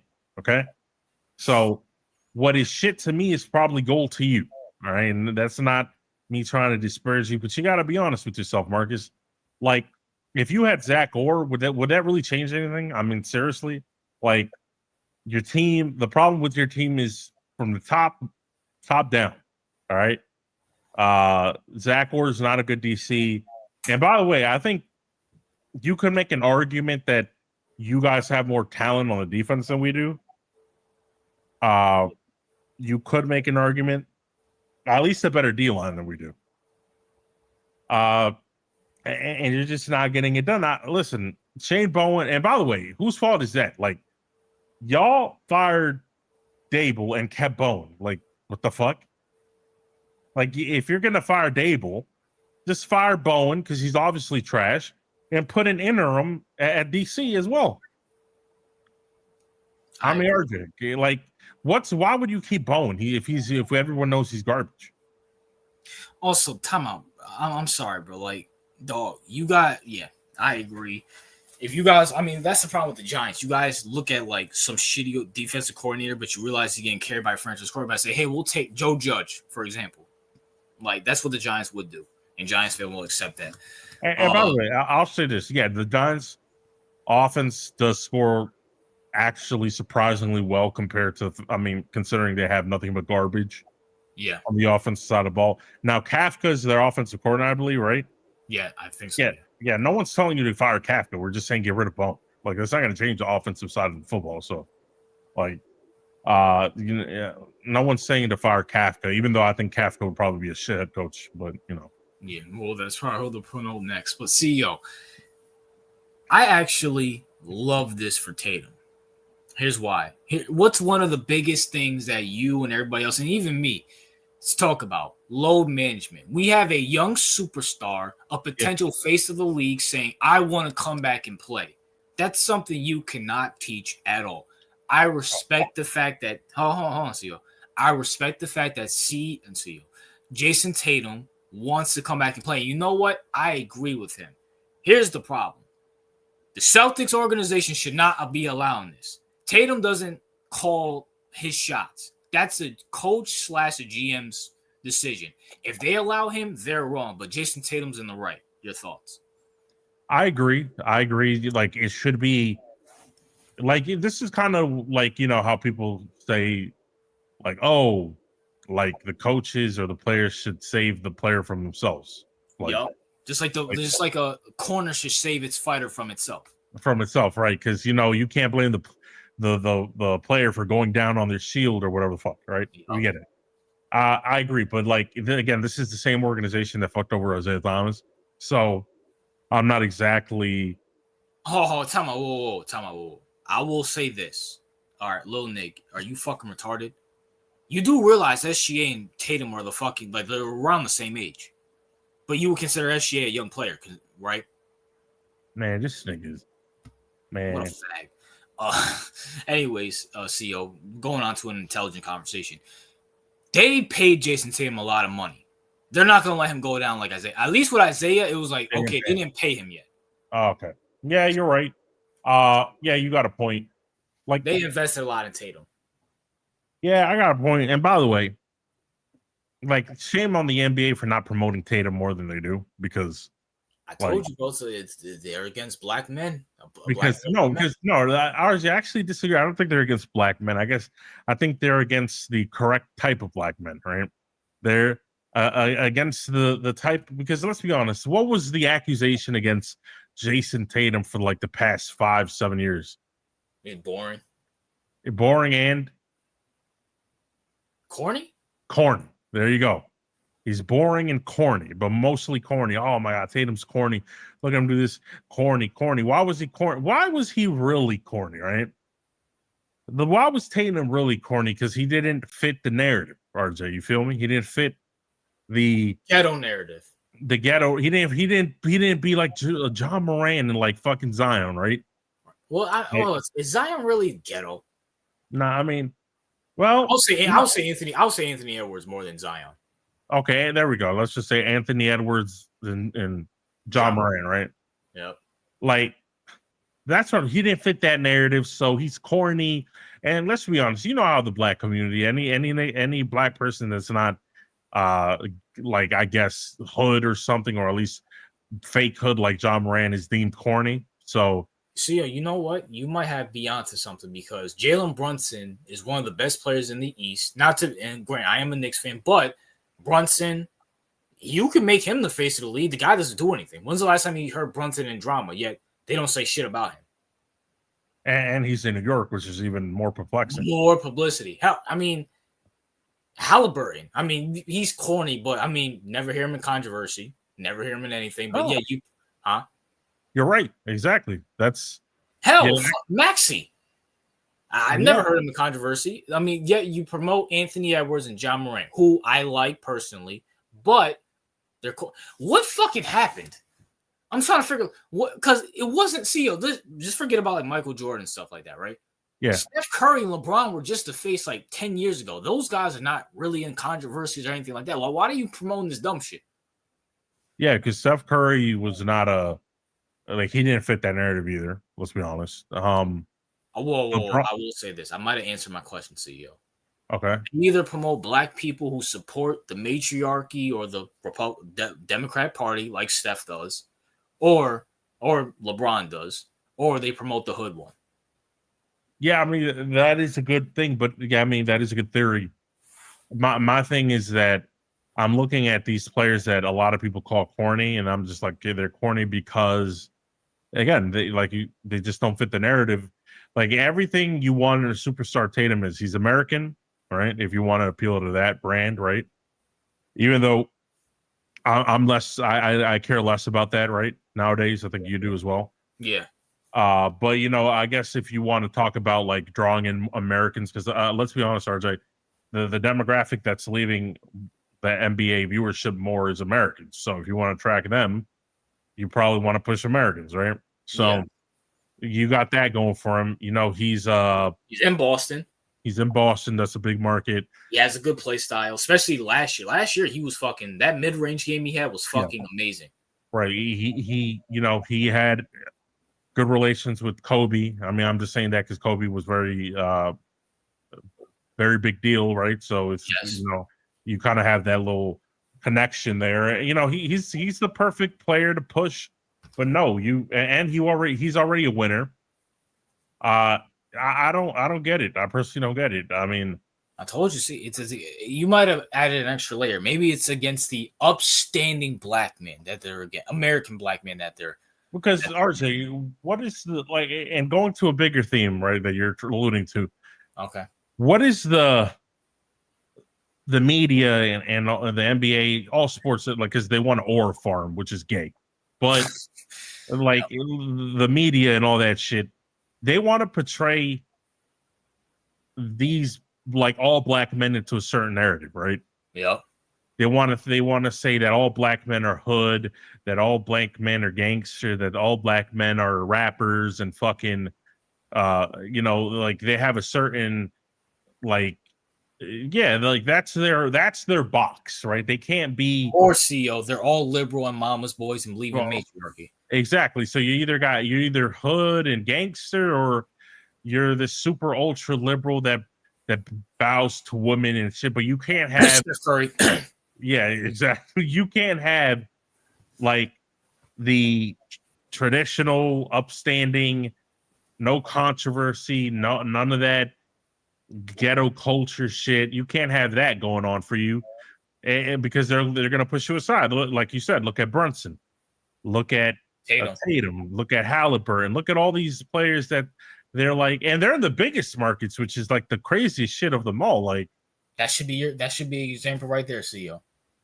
And they're not into. I mean, Tatum, I don't ever see him. I mean, other than when the NBA tells him he's not really into politics. Brunson's not into politics, like LeBron and fucking Curry are. So, like, they're not pushing narratives either from the hood side or from the femboy liberal side. So it's like, why are you not pushing these guys? There has to be something clear against them.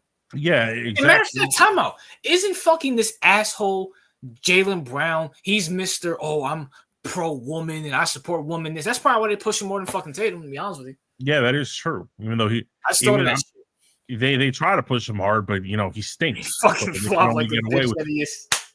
Yeah, they can only get away with this. So now I'll give them this. When it comes to international players, they have a different standard. So whatever the fuck they want. So Wemby can be the way he is. Jokic can be the way he is. Giannis can be the way he is. Because let's be honest, when it comes to Giannis, Jokic, Wemby, those players are not hood and ghetto. I mean, let's just be honest. They're not hood and ghetto. They're not in the politics, but they can be who they are. They'll push them. Let's be honest. Jokic is as boring as a sack of potatoes. Wemby, I don't think Wemby's boring, but he's not ghetto. I mean, he's like pretty chill. He's chill. Giannis is not he's chill for the most part. I mean, he's competitive, but apart from that, he's not out there doing stupid shit. Luka Doncic, right? Luka, he's a little wild, but he's not doing what John Morant's doing. No, he's a little wild on the court, but not outside the court. Well, I don't know. He'd be going out partying and drinking and stuff. So, I guess it's bad for his physical health, but I mean. But okay, let's take Jokic. A lot of people think he's the best player in the world, right? Yeah. He's boring. Yeah. He likes, what does he do? They win a championship. Literally, RJ, he won a championship, and the next day he was on a flight to Latvia to play with his horses on his farm. Yeah. That's who he is, but the NBA will promote the fuck out that. Yeah. But when it comes to American talent, and by the way, I have no problem with them, pushing Jokic. I have no problem with them pushing Wemby because I think they're good ambassadors for the game of basketball. So I have no problem with that. The only thing is the ambassadors that we have here that are also good. Why are you not, featuring them as well? Because they don't fit the narrative. It's always a narrative, CEO. It's always a narrative, bro. You either need to be, if you're a black guy, you either need to be hood quote unquote hood like Ja or Anthony Edwards, or you got to be super liberal, bow down to the feminists and the gay people like Stephen, what's his name, LeBron. Bro, see, now thinking about it, because you brought up a good point. That's probably the reason why Kevin Durant and Kawhi never got pushed. Now, I understand some of their antics did that, sure, but let's be for real. When they try to push Kawhi, never said a word. He was like, bro, stop pushing me. Kawhi's not gangster at all. And he's not, I never see him in a political party at all. Hell, it would shock me if Kawhi's a Republican. Well, he's fucking quiet. KD, I mean, he did grow up in the hood. He's a mama's boy, but he's not hood. You can tell. And then he's not super liberal. That's probably why the fucking media shits on him so fucking much. Yeah. Yeah. I completely agree. It's just you see Adam Silver and the rest of you tiny hats. We figured out your game. We figured out your fucking game. We're breaking it down. Yeah, absolutely. I mean, you want to be portrayed in a certain light. Just look at the head coach. What was his name? Mark something? Mark Jackson. Mark Jackson. He didn't fit the narrative. Oh yeah, he was a black guy who believed in God and said he doesn't believe in LGBT rights. Yeah, they got his ass up out of there. Couldn't get a head coaching job at all. Ever. Which he was a good head coach. I mean, bro, he was the founder of Golden State, But yeah, Steve Kerr gets founded for all that shit. But that's a fact. We discovered it, CEO. And that should be a good talking point for NBA All-Star. You know what I'm saying? And CEO, by the way, CEO, You should be giving more love to Team America against this international shit, all right, CEO? Because you brought up a good point. You said, think of some American centers. I could think of some right now, CEO, all right? Go ahead. Bam Adebayo, Jared Allen, all right? We got, I'm trying to think, Jared Allen's a good one. Nicholas Claxton from the Knicks. Get the fuck out of here, Not bro. the Knicks, Nets. Averaging a double-double, CEO. Bro, Claxton's like a backup. Get the fuck out of here, bro. Bro, CEO, listen. He's a starter for the Nets, all right? That's all that matters, CEO. That's all. We have some big men. They just don't get to shine, all right, CEO? No, man. Our big men are certified ass. Certified ass. Like, god damn, bro. Like, why don't we produce good big men? Like, what is the story behind that shit? What was our last? Shaq was the last good? No. Who was our last good big man? That's a good fucking question. Who is our last good big man? That is I guess Shaq comes to mind, but we can't. There's no way that Shaq was the last. What, Dwight? Dwight, maybe. Dwight was definitely in there. Damn, this is hard. Damn, this is fucking hard. Fuck. I'm trying to fucking think, nigga. Oh man, I'm really hacking my brain. Like Dwight. Because when you look at back, it's like, Dirk was not American. Dirk was not American. Olajuwon was not American. Yeah, Olajuwon's not American. Nope. I mean, Kareem, Bill Russell, Wilt were. Yeah, but they're even older than Shaq. Yeah, damn, I'm really trying. Shaq, then Dwight. Damn. I just had one in my head, and damn, that's tough. There, Chris Bosh, maybe. That's pushing it too. Yeah, that's really pushing it. But I mean, he was the center for the Heat. Damn. No wonder these Knicks fucking. Because I'm really trying to think. Fuck. I can't I'm actually. Can you? I guess you could put in Anthony Davis, maybe. Damn, I saw him more as a forward than because I always thought Anthony Davis was a power forward. That was where. I guess maybe Boogie Cousins was Sack. He had like a 2-year peak. 2-3 year peak, somewhere around there. Yeah, wow. Damn, has it really been that fucking long, nigga? I mean, Drummond, Andre Drummond, I guess. That's really fucking pushing it.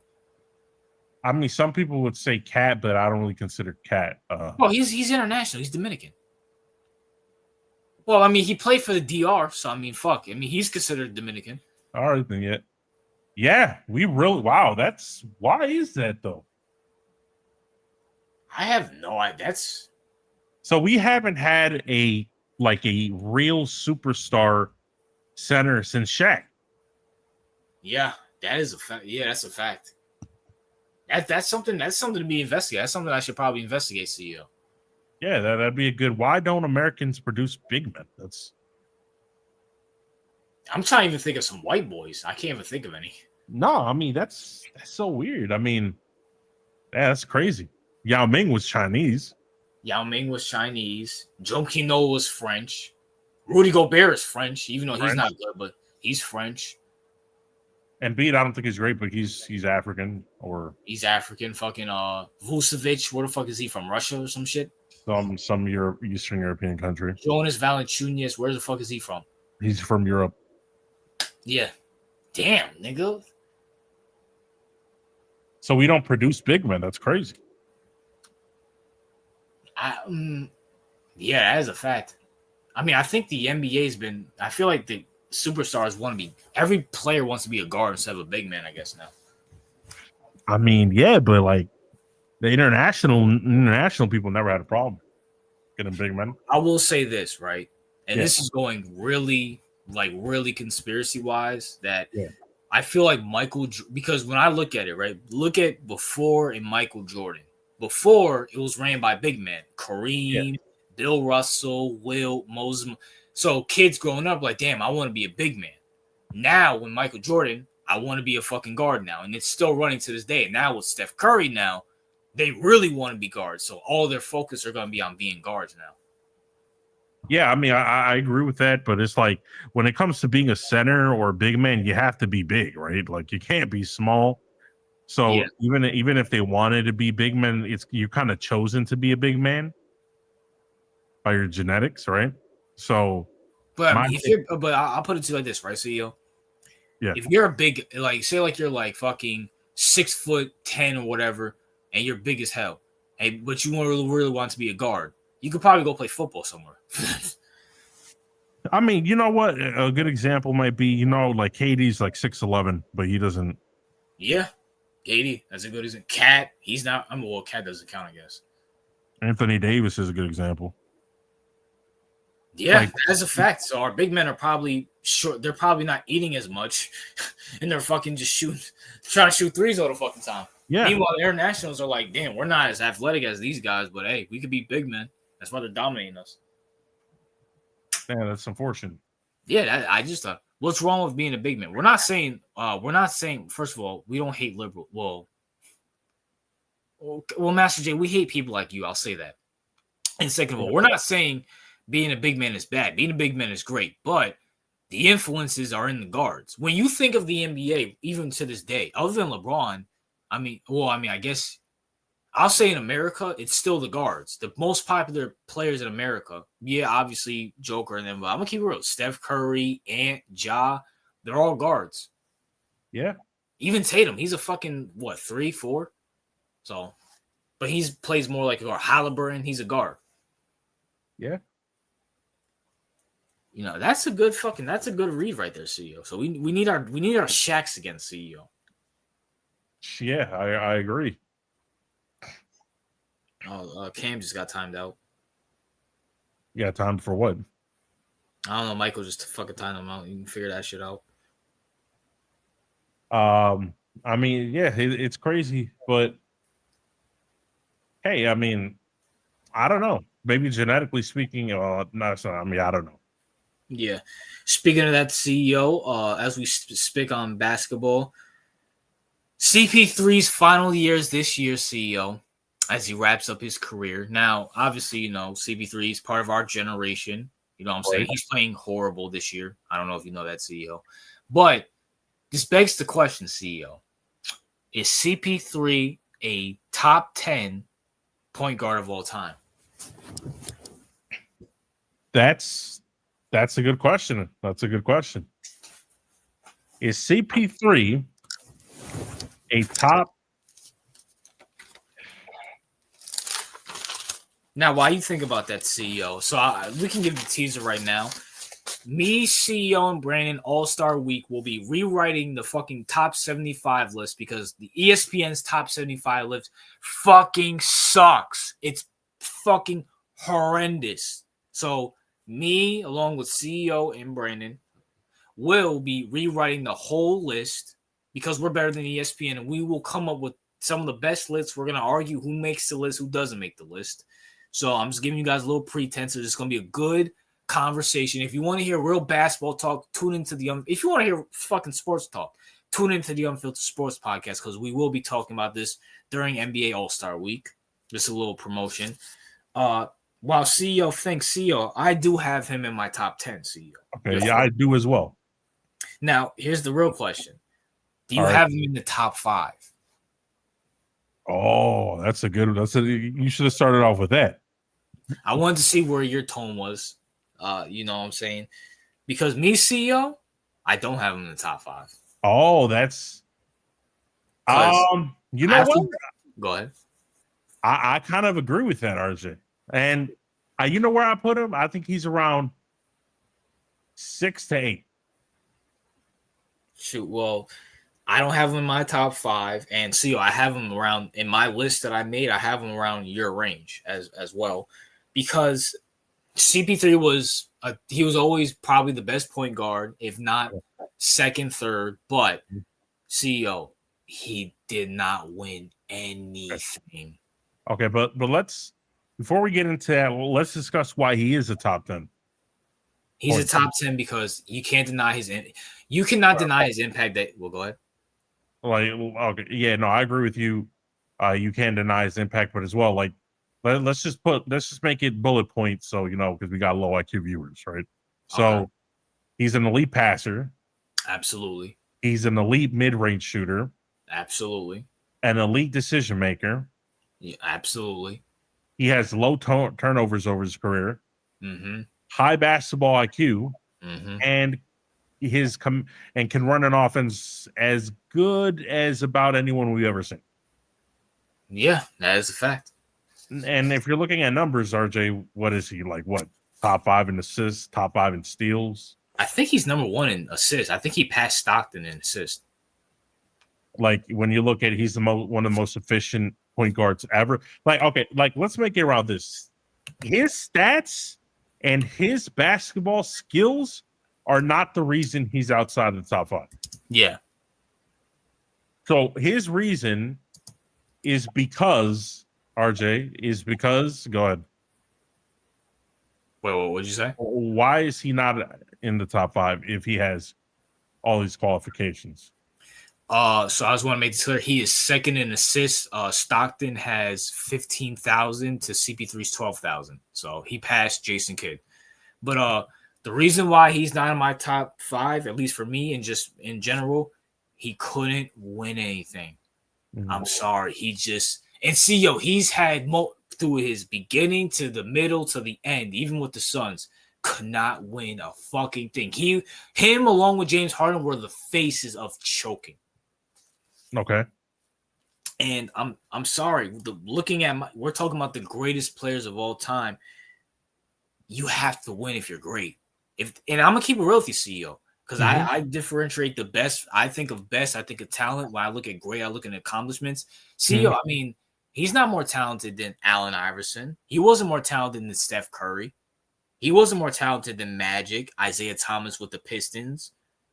Was he? Go ahead. Was he as? How about Oscar Robertson? Yes, absolutely. Oscar Robertson. He was CEO before Russell Westbrook ruined the stat. He was the walking triple double, but he actually did it by playing basketball without stat padding.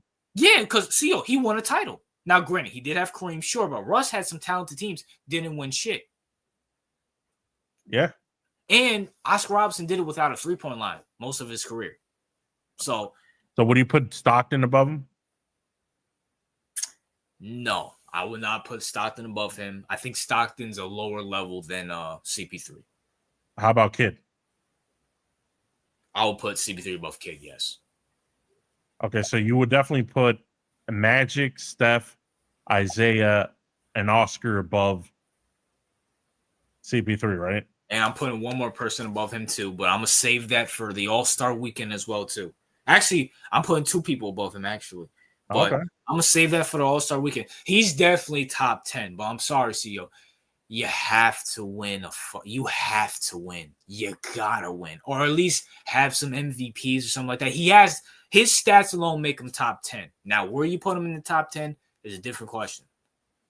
What's up, Mike? Mike says, hey, CEO, I was in a voice call with Cam and he did was play duck noises. He's so scared to hop on streaming and actually talk. I did not know that. Well, Mike, we all know Cam is a pussy. All right, you should know that. Yeah. But like, okay, so I mean, yeah, his playoff record is bad. Yeah. We know he blew a couple of important leads. Yeah. We know that he never had like a legendary run, and he never. And by the way, I think a lot of people forget this, but his playoff career was plagued with injuries. Yeah, like he missed a lot of time in the playoffs. I don't think a lot of people remember that. Yeah, and he had a lot of talented teams. That Suns team a few years ago was good. He had James Harden in his prime. He had what's his name? The Lob City. Like, he's had some chances and he just couldn't get it done. Like, CEO, he lost to Golden. The reason why Golden State started is because, he blew a 3-1 lead, CEO. Right. So, it is what it is. What's up, Apex? But you know what the crazy thing is even if he let's say this year, what team is he on right now? He's on the Clippers. Okay, let's say the Clippers magically win the title right now, right? Yep. And he wins the ring and all that shit. I don't even think that matters anymore because he would just be along for the ride. It's not like it's like he's kind of like the passenger at that point. He's like when Ray Allen won the like you know what Gary it is, RJ? It's kind of like when Clayton Kershaw won a ring. Yep. Or I was gonna give you another thing. When Gary Payton won a title with the Heat in 06, it's like, nah, I'm sorry, bro. Like that doesn't count for you. I'm sorry. Like, and you know what's crazy? Like you can even say, even though it does count, like people never make this difference for him, but when Peyton Manning won his last Super Bowl, he was carried there completely. Absolutely. Like the dude was completely shot, right? Like the guy was just like the dude couldn't throw more than 10 yards. Like he was, but no one makes that difference because people remember him for what he used to be. But he's just like, even if he won a ring right now with the Clippers, would that even change anything? I mean, no, especially because he's coming off the bench and he's just collecting the paycheck and watching the Clippers play. So he's not really doing anything. Like I said, it's like Gary Payton winning the title with the Miami Heat in 06. It's like, okay, you won it. 20 years from now, no one's going to remember that you were a bench player, but you didn't really do anything. I feel like his last true opportunities were with the Suns team. Yep, and that failed. Because because that opportunity, everyone was giving him so much credit for elevating the young players. Yep. That if he won in that time, did they went to the finals or the champion? What was it? They went to the finals and lost to the Bucks. Right, and lost to the Bucks. But if he won that time, he would have got full credit for it. Yeah. 2026 is going to be leave it to Arizona to stink it up. Just saying. Yeah. You ruined CP3's last fucking chance. You fucking bums. I was actually rooting for CP3 that fucking year. And, that's what it is. The Unfiltered Sports Podcast, bodyguard / NBA expert, Brandon Shams is in the building. Brandon Rhodes is in the building. I almost gave him a heart attack earlier this week, CEO, because I saw a fake report that said Wemby was out for the year.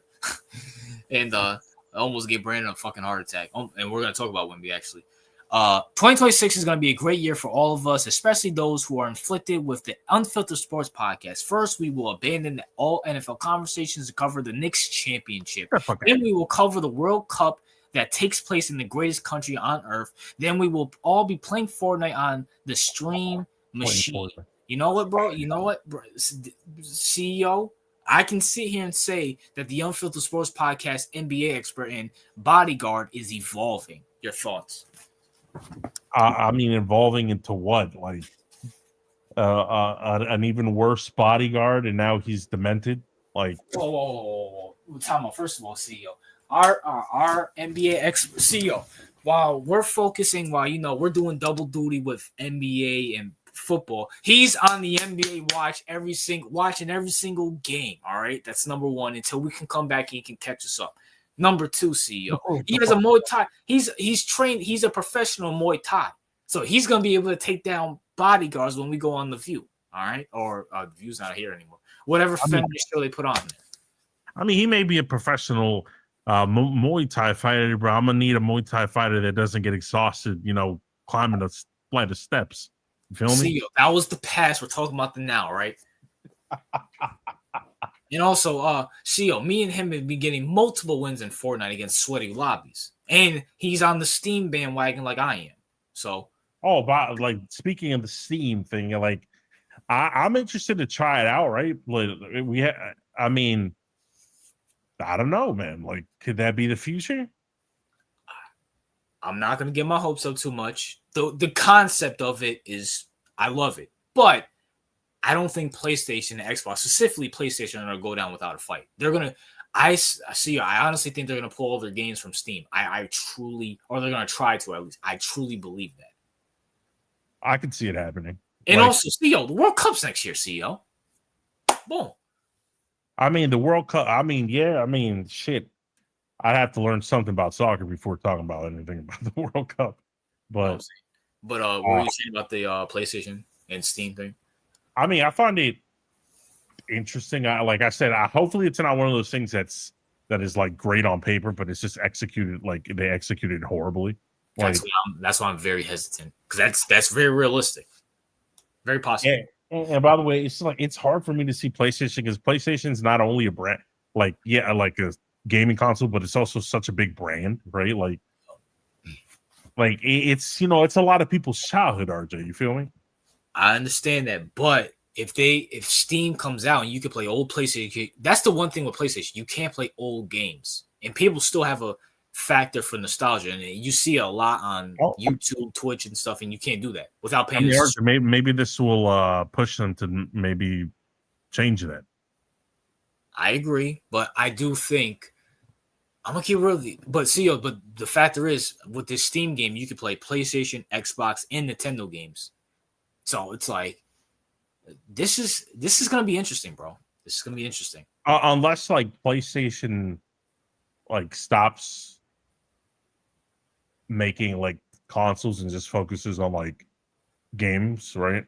Yeah. Like, because they have exclusive titles, right?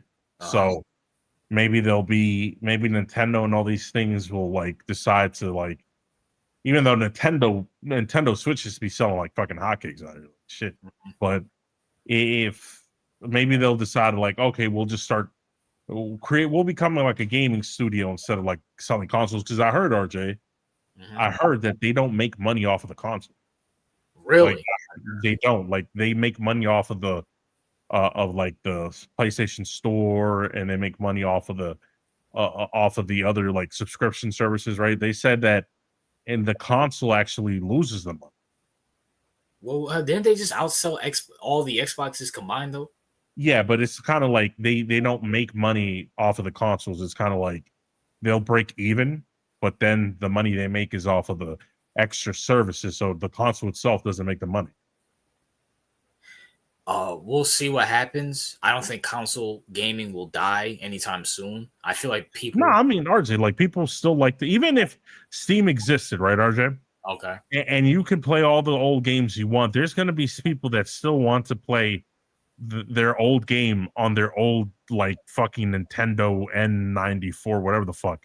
Like, like there are going to be people out there that still's like, yeah, I can play this PlayStation 2 game on my Steam, but you know what? I rather just play it on my PlayStation 2 because I want to remember I want to be immersed in the experience, if that makes sense. Yeah, I agree, but this Steam thing is going to be very interesting. So I don't know what's going to happen. I don't know what's going to happen. Hopefully it is like consoles like a loss leader. They're the equivalent to Costco's chicken. I disagree. I think consoles are still way popular, especially to the masses. Like, no, I agree. I think what Brandon's saying here is that, like, for example, Costco chicken. Have you ever went up Costco? Isn't that this thing in Texas or whatever? No, I mean, they're everywhere. I mean, there's like, the warehouse store. Yeah. Like Costco, for example, it's like Costco sells their chicken, like this rotisserie chicken, for like $5, right? It's like a big chicken for $5, right? Okay. They sell that. They don't make money off of the chicken because they can't sell a whole chicken for $5. They're losing money on that, right? Okay. So what they're doing is selling a cheap chicken to entice people to come into the store, buy the cheap chicken, and when they're already inside that store, most people don't just buy the chicken and leave. A lot of people were like, "Oh, look at this this ugly ass T-shirt that I like. Oh, look at these shorts that I like. Oh, look at these this other food item that I didn't need, but now I want because I looked at it." Like, okay, so and then they'll make money off of the secondary purchase, not the chicken itself. Oh, so that's what you're saying. So the councils are like, hey, so maybe PlayStation lowers their console prices and they just fucking right. But I mean, that's where Steam comes in, where you just pay. Well, I mean, I guess you have to pay for the game on Steam, but there's gonna be a lot of dynamics over here. All I'm thinking is I'm excited. I'm not trying to get too hyped up, but we'll see what happens. Yeah, we'll see what happens. Like, I definitely, I'm not gonna buy it off like the first release. No, you'll be fucking part of that shit. Like, I'm not gonna pay premium price to be the fucking test rabbit. Like, that's not happening. Yeah, fuck out of here.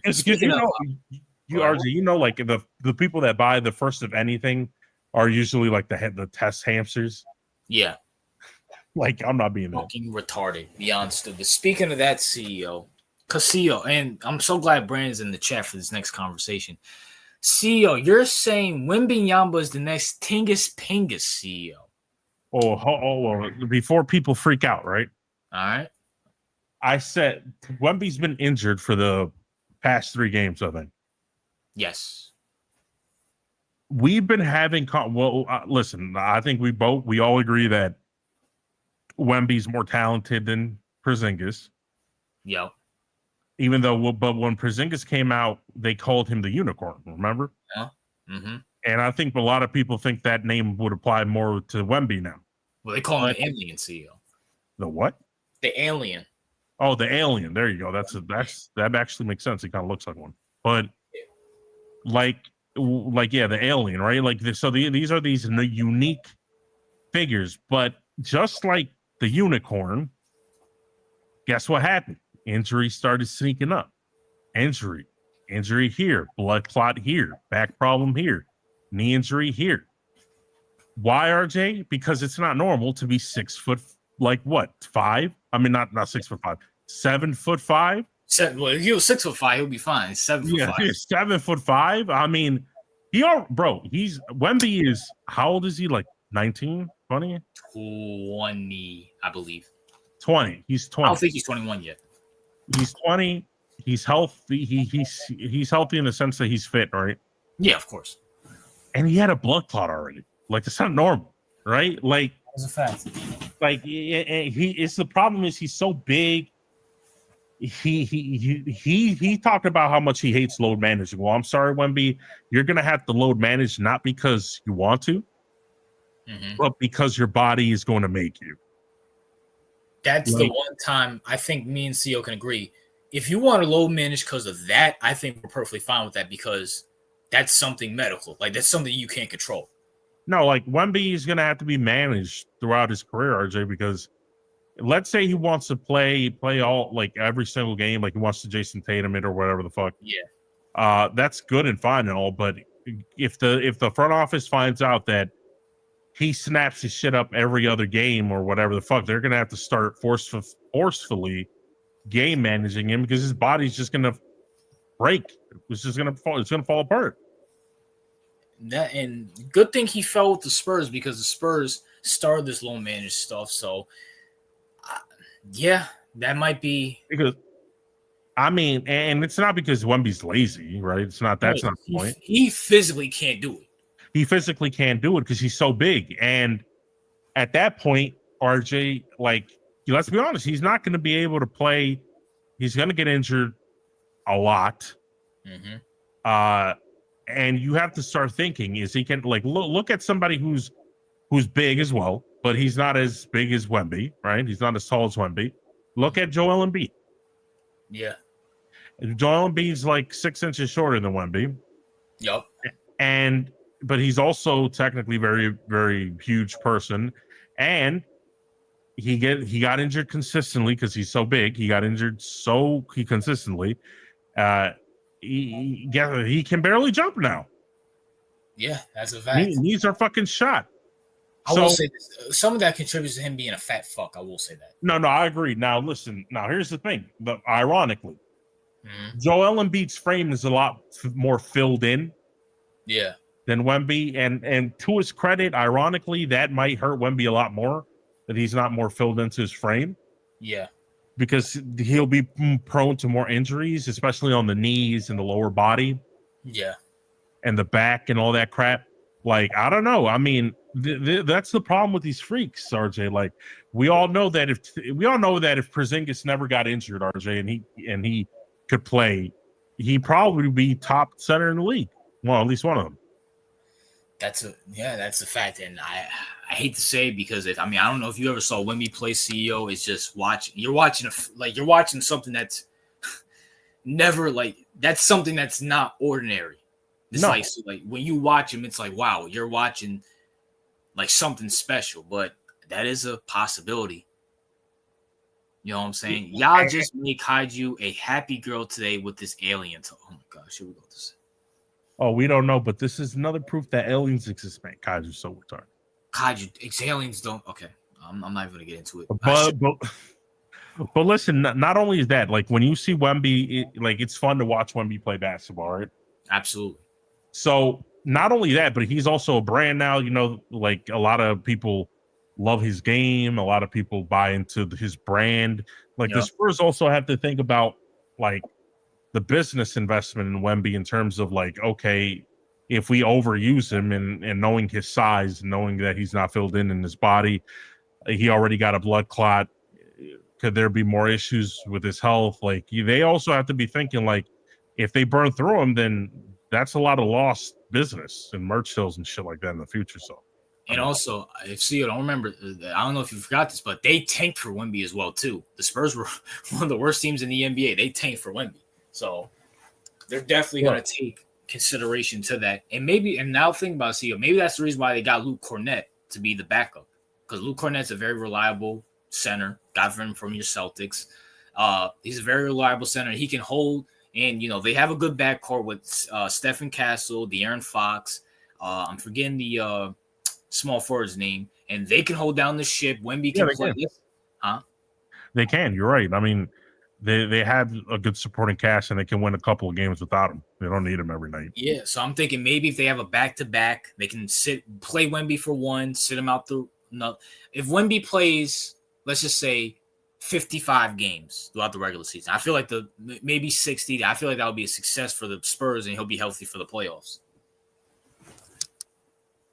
Like, what the fuck, bro? No human can be that. Is this dumbass really arguing that Wemby's an alien? Bro, no human. Bro, the tallest person on Earth. Okay. Kaiju, I'm gonna be real, but I don't think that's a good reason to think aliens exist. Yeah, it's a fact. Wemby is 236 pounds with a sub 10% body fat. That's crazy. That's scary. What is that? I have no idea what that means. Well, who? What do you mean? Like, what is okay? Wemby's 200. So is he saying he's like light for his height or something? Yeah, that's what I'm saying. Like he's 236 pounds, 7'5", and below 10% body fat. Yeah, that's what he means. Like that's not ideal. Oh, okay, got you. I mean, yeah, I think the tallest human. Yeah, I think the tallest human being was over like 8 feet. Yeah. Kaiju, you know what? You're right. Aliens are definitely real. There's no human that could be as ugly as you and Master J. We can agree for once. Damn, Bryce. Oh, shit. What's up, TOP? TOP says, Wemby is part what? Nephilim. Well, what's Nephilim? I don't know what that is. Like, do you remember in the Bible where the angels fucked the humans and they had babies and shit? No, I don't remember. What scripture is that? I have no idea. Oh, okay. No, my bad. Remember, it's not in the the book of Enoch. You heard of that? Yeah. That was a story about the angels. The fallen angels had sex with like humans, and then they had children. The children were called the Nephilim. So okay, I got you. Okay. By the way, hold on, time out. Because speaking of the Bible, did this guy Kaiju really say Moses fought aliens? Man, did he really actually say that, or are you guys just trolling? Wait. Oh, like in the chat right now or before? Before. That he said that Moses what? He fought aliens? No, he said that Moses was an alien. Okay. That's and people wonder why I say America is not going to be around in the next 25 years. Just think about that. Just think about that. We're going to have people that are dumber than that. I mean, some people shouldn't vote. Like Kaju's allowed to vote, by the way. So that is beyond. I don't even want to know his rationale. I don't even want to know. This is probably someone who doesn't even know. This is probably someone who's never even read the Bible at all. See, no, I doubt he probably can't even point where the Jericho is on the map, but he swears that Moses is Kaiju. I hope you're not trolling because I take that stuff seriously, but I hope you're like joking about that. Please tell me you don't believe that. Kaiju's the Alice Jones of the chat. Oh man, I don't think Alice Jones is that fucking crazy. No, I didn't say that. I said Moses told aliens to let his people go. That makes it better.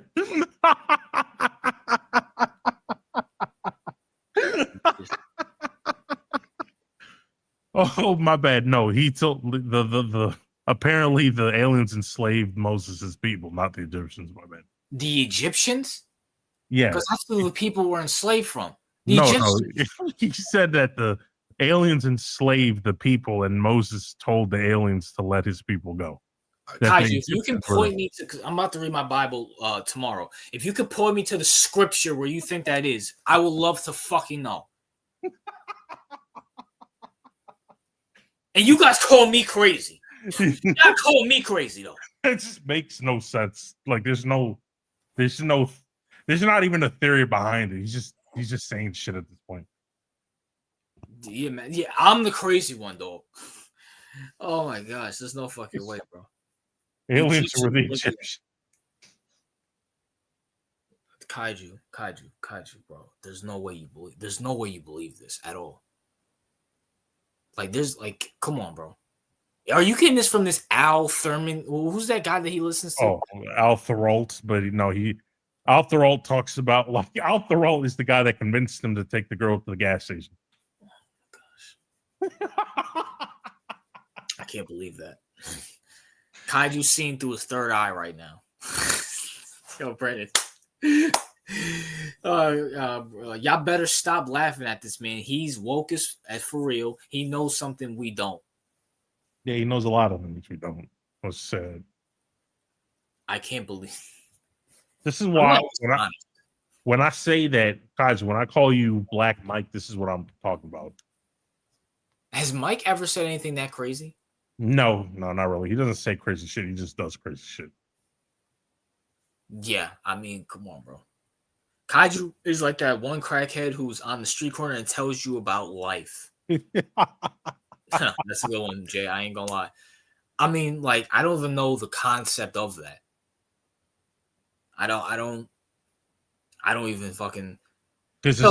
I feel insulted because you guys call me fucking crazy about my shit, but this is crazy right here. I mean, but the thing is with Kaiju shit is so insane that we don't even take it seriously. You should be happy that we at least take your claims. No. You know why you take me seriously? Because at least I actually come with concrete, not proof, but it's like, okay, MK Ultra and celebrities. You can agree with me, CEO. MK Ultra is real. It's a real life thing. It's proven. Yeah, it's 100% real. The ARJ, you didn't even know that. I think a report came out that the victims of MK Ultra are actually suing the CIA. I think that was actually. So it's real. Yeah, it's real. Yeah, absolutely. Humans in the meat. Now, I know I take it to the extreme, but in the industrial, you should know this, CEO. In the industrial times, people will lose their hands, and the fucking company be like, we don't give a fuck, send it out. So it's real. So that's like people have actually ate human meat before. No, absolutely. I mean, you don't think that skin follicles and you know that our skin sheds, right? Yeah. When they're making food or when they're packaging the meat, obviously you're going to find human DNA in the meat because the skin cells are falling off onto the meat. Yeah, absolutely. But when it comes to, even with that, CEO, people lose fingers and stuff, and no fucking, probably even to this day, they'll fucking send it out. They don't care. But have I ever said anything crazy like this? What Moses told aliens to let his people go. Oh, I think I have a conspiracy. Well, I think I already said last week. I don't think aliens exist at all. I just feel like they're just like a distracting point for people. Go ahead. I don't like if you want to claim that aliens don't exist. I don't like find that to be crazy either. You know what I'm saying? Because we haven't seen anything concrete yet, and it's been so long. So, and then thank you for correcting me last week, because this is where it came up at, because I said they use aliens or the Epstein list to distract us from the fuck shit that they're doing, like in DC dropping the age of consent to 14. Like, everybody's so worried about this aliens or Epstein shit. They're doing this fuck shit to our kids, but we're so worried about this dumb shit. So, wait, hold up. Yeah, by the way, that's insane. Why would you, like, the fact that you're dropping it to 14? Like, well, there was a certain somebody 5 years ago that said they're trying to legalize pedophilia. I mean, you see, no concrete proof right there. 14-year-old, my nigga, come on. And DC too. What the fuck? I mean, of course, that's where the most pedophiles are, right? Yeah, liberal city too. There is life on Neptune. Don't be fooled by the government propaganda. Kaiju, Neptune is literally a gaseous planet. There's no land on Neptune. It's literally all gas. How could something live in there? Yeah, where's your proof? Oh, see, this is why. Listen, people think I don't hate science, but I can see what science is being used for. That right there, Kaiju will send an article of scientists saying that's real, and I fucking won't believe it at all. I don't even think scientists would ever say there's life on Neptune. It's a gaseous planet. Like Kaiju said, it rains diamonds. Okay, yeah, because it's a gaseous planet. It has no land. It's literally a gas. It's literally like a big ass, like yo. Brandon said Kaiju took a plane to Neptune. Like, if you go to Neptune, like you would literally just fucking die. Like nothing can live on Neptune. It's a gaseous planet. Yeah, according to scientists and according to all this space shit that y'all believe, yeah, Neptune's gas. I think Jupiter has a big fucking hole in it. And by the way, if it rains diamonds, Kaiju, right? How could you live there if it rains diamonds? You die. How does it rain? It has no atmosphere. Kaiju was born in Jupiter's big red spot. Oh shit! Just because you have no surface doesn't mean you have no life. Okay, so you think it just floats there? The fuck? See, this is shit you made up in your head, bro. Like that's the problem with that. Like, time on. Next time I come up with a conspiracy, I just want you to remember Kaiju exists before you guys call me crazy. All right. I mean, at least you have reasoning behind your conspiracies. Kaiju who just says shit when has no reasoning behind it. Kaiju was raised on your like no, like you know what's funny? Like I at least I'd expect them to say, okay, Mars used to have life or something like that, right? Yeah. But no, he picked like the most inconvenient, most inhospitable planet that he could find, and just said that like that, like oh, there's life in a gas in a planet full of poisonous gas. Yeah, isn't like Neptune one of the ones that is far back, so it barely gets sunlight, correct? Yeah, it's basically just a big spherical poisonous gas. If you go inside, there's no way you could live with it. That's what I'm saying. But according to Kaiju, there's like a whole flourishing society living in poisonous gas. What the fuck? I would love to see. I would love to see proof of that. I would definitely love to see proof of that. But you know, we're worrying about this, and we're not worrying about them dropping the age of consent in America. I mean, let's just be real. Let's call it what it is. This country's cooked already, so. But see, why do you think I said it's not going to be around next 25, 30 years, bro? Why do you think I'm trying to learn, get into other cultures, CEO? Do you understand why I'm getting more wiser, CEO? I see CEO, we have more than enough proof to say I might get shit wrong predicting stuff, but I have a good record of shit, all right? I'm not, if I try to predict something, I could be wrong. I'm a man. I'm wrong. But at least I have some reason. You'd be like, damn, this nigga did predict a lot of shit and it came correct. He did predict a lot of shit that came wrong, but maybe I should sit back and actually think. Looks like it takes 88 years to get to Neptune, but for some reason, what? Voyager's like the spacecraft that they use to map the planets in our solar system. Took 2 years to get there. And you believe that. Brandon said something. Do you know the conspiracy that we all died in 2012 and right now everything we're experiencing is our subconscious that doesn't know we're dead yet in a black hole? Yeah, I heard about that, but I don't believe it. Yeah, I don't believe it at all. Like, I mean, yeah, have we gotten crazier as a society? Absolutely, right? But you can make a case before 2012. Well, and by the way, I mean, yeah, we were before. So, by the way, like this country's cooked. All right, like hey, y'all better pack your bags, pick a country you want to move to, right? Yeah. I think RJ say you want to move to Thailand or something. Thailand, Mexico, Brazil. That's a beautiful place. Jamaica, even though Jamaica just has hurricanes now, so I might reconsider Jamaica. Damn, I don't know where else the fuck I want to go. I don't know. I mean, you probably fit in best in Brazil. Yeah, you probably fit in with the locals. Yeah, I mean, yeah. Mexico isn't Mexico being run by a bitch? So I mean, it's nothing A to tiny that. hat, bitch. Oh, all right, they eliminate them. I heard Italy. I think Kaiju said Italy. I mean, I like what Italy did with their whole gay shit, but I heard it was being run by a woman, so you know where that's gonna end up. Brazil's cool. I fuck with Brazil. You know what I'm saying? I'm a huge Brazil fan. I think they're ranked number 5 or 6 in the World Cup. They're one of my teams, CEO. So I mean, yeah, Brazil exists. You know what I'm saying? I I don't would know. go to a third world country and fucking because I'll be fucking the richest nigga there, but I don't know. I mean, third world countries has its, ups and downs, obviously, Other countries are way worse with age of Yeah, I consent. mean, yeah, that is true. But if you go to like Nigeria or something, I don't think RJ's planning to go to Nigeria. Nigeria is good if I wouldn't. Why were you going to Mexico? We're about to see RJ in cartel videos. Don't do it. I heard in Mexico, like their government's corrupt, but I heard that they're open about being corrupt. Yeah, we're corrupt, and I heard that if you build a house, that they'll give you discounts for that. Meanwhile, in America, if you build a house or if you fix up a house that they're not doing anything, they charge you more. Unlike Mexico, that's the only reason why. But it is what it is. Brazil is a crime place, nigga. Have you seen America? Chicago, Detroit, hell, New York, nigga. RJ, you should move to Panama. How is Panama? I know nothing about Panama. Well, Panama is kind of like think about Miami as a country. There you go. Yeah, that stinks. Miami's horrible.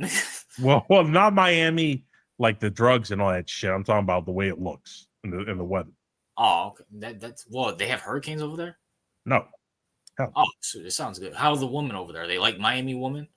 Well, the women are from multiple places. Is Panama's very international, so you have Colombian women. So it's all Spanish bitches. Like this, basically Spanish girls. All Spanish girls, yeah. Basically. Okay, I could live with that. RJ would hate to go to Japan. Then, nigga, everybody should hate going to Japan. The problem with Japan is that first of all, the language is hard for me to understand. Right, you have to learn the language. That's hard. I mean, it's a safe place, but it's like, first of all, I doubt like RJ's not the type that'd be attracted to Japanese women. Absolutely not. I'd rather go to Thailand. Fucking so like, RJ would get no dates. No. He'd probably be eating ramen noodles. It stinks. Oh, I will say this. There's nothing good I'll say there. Yeah, there's nothing good I can say about Japan. I would never move to Japan. Thailand, the only thing I worry about is the fucking ladyboys up there. That's the only fucking thing I worry about. Oh, hell yeah. Nah, I don't play with that shit. Like, yeah. Thailand is like, as a view site, it's beautiful. It's fucking beautiful. Because Brandon said Thailand is perfect as long as you're not looking for a girlfriend. I love to go there. Wait, I mean, what? You said it's beautiful? Yeah, Thailand's fucking the view and stuff. It's fucking, yeah, it's beautiful, bro. Yeah, it's like fucking Hawaii. Oh yeah, looks nice. Yeah. Yeah, I'm surprised you didn't know that. Shoot. No, yeah, I didn't really look at it. Yeah, it looks. It's just like, and plus, all the actual women out there love black guys. So, but the only problem is so fucking lady boys, nigga. Yeah, I mean, yeah, they're not like Thai women aren't known to be like racist or anything like that. So, like, as long as you're like, APAC says, "Hey yo, I'm half Japanese. What's going on?" Nigga, shut the fuck up, bro. Yeah, stop capping, nigga. If you were half Japanese, you wouldn't be as fucking degenerate as you are. Yeah. Well, a quarter of Japanese, please. Yeah, you're everything apparently. And yeah, I mean, yeah, it looks good. Like, yeah, the whole ladyboy shit would drive me yeah, it's like super low up there. Would make me paranoid as fuck, right? Yeah. Like, cause I'd be like, oh, look at this. Wait a minute. Like, yeah. And then you'd be like, are you a lady boy? Like, and then imagine it's like you run into a girl and you're like, wait a minute, is this a lady boy, right? Yeah. And then you ask her and then she's offended because she's actually not. I actually run into that in America, actually. Wait, you've been in that scenario? Yeah, bro, especially here in New York, there's the surgery that they're having now is Yeah. beyond like fucking crazy. Where there's like a lot of trainees hitting on Okay. guys, and I'm like, yo, back the fuck up, bitch. Like, Lay hands. like, well, you had a personal experience with that? Absolutely, yes. How did that go? Like, explain. I think I was like 21 when I first Yeah. started working my last job. All right. There was this trainee that I'm trying to think. There was just this trainee, and she was like hitting on every guy. And obviously, I wasn't interested because she was a hoe. She started hitting on me, and then people were like, "Yo, bro, you know she's a trainee, right?" And I'm like, "She is." I'm like, "Yeah, this was her 10 years ago. It was a whole fucking. It was a boy." Yeah. So I'm like, "Oh fuck no, fuck that shit." Like I talked to that person, but it never went anywhere. You can tell when someone's being flirtatious. No, But yeah, I'm, obviously, but and I'm like, bro, if you didn't tell me that, that's a fucking girl. That's a girl. That looks like a girl. okay. So what you're telling me is that if someone didn't tell you, you wouldn't have known. Yeah, for some of these trainees, yes. No, obviously, like some trainees, like you can hear it in their voice. You're like, okay, Yeah, something's you wrong can here. see it. Yeah. But Yeah, other like ones, like CEO, like a guy who's there's guys out there who are 5'5", 5'4", who would do that. Like I'm telling you, bro. yeah, because there are guys that are like 5'4", right? Mm-hmm. Have no bass in their voice, right? Yo, they have the height for it because women They are have the short. height for it. And then when they transform into a woman, right? Yeah. Like they can transition easier because they have no bass in their voice. They're not big in size. Their bone structure is a lot smaller than you'd expect it to be in a male. So Yep. yeah, and you know why and that's the precise reason, RJ, that in Thailand, right? Thailand or whatever, Yep. it's a lot harder because the men over there are fucking short. Oh, that sucks. You know what I'm I'm saying? gonna be like, all right. I'm gonna look at a bitch. I'm gonna say, lift your neck. I'm gonna see Adam's apple. I'm going the other way. How about that? Like, yeah, and that's the crazy part about it. I mean, like if you went to a place like I don't know, like I mean, I guess like Europe, like the Netherlands or something, where like the majority of the men are like 6 foot up. Like Yeah. it'd be hard. It'd be easier to spot them because you're like, wait a minute. Like, I mean, that's probably the only good thing about living like in a Muslim country is that you don't have to deal with that shit. Yeah. You should probably kill them before like they'd ever get a chance to flirt on you. But Yeah, it's a fact. Oh, what was I about to fucking say? I guess Brazil's the land for me. Transformers, robots in the sky. Yeah. Imagine going to Thailand, getting drunk, and in the middle of booking up, you find out the girl you picked is bigger down there than you. I mean, that's how a lot of trannies have died.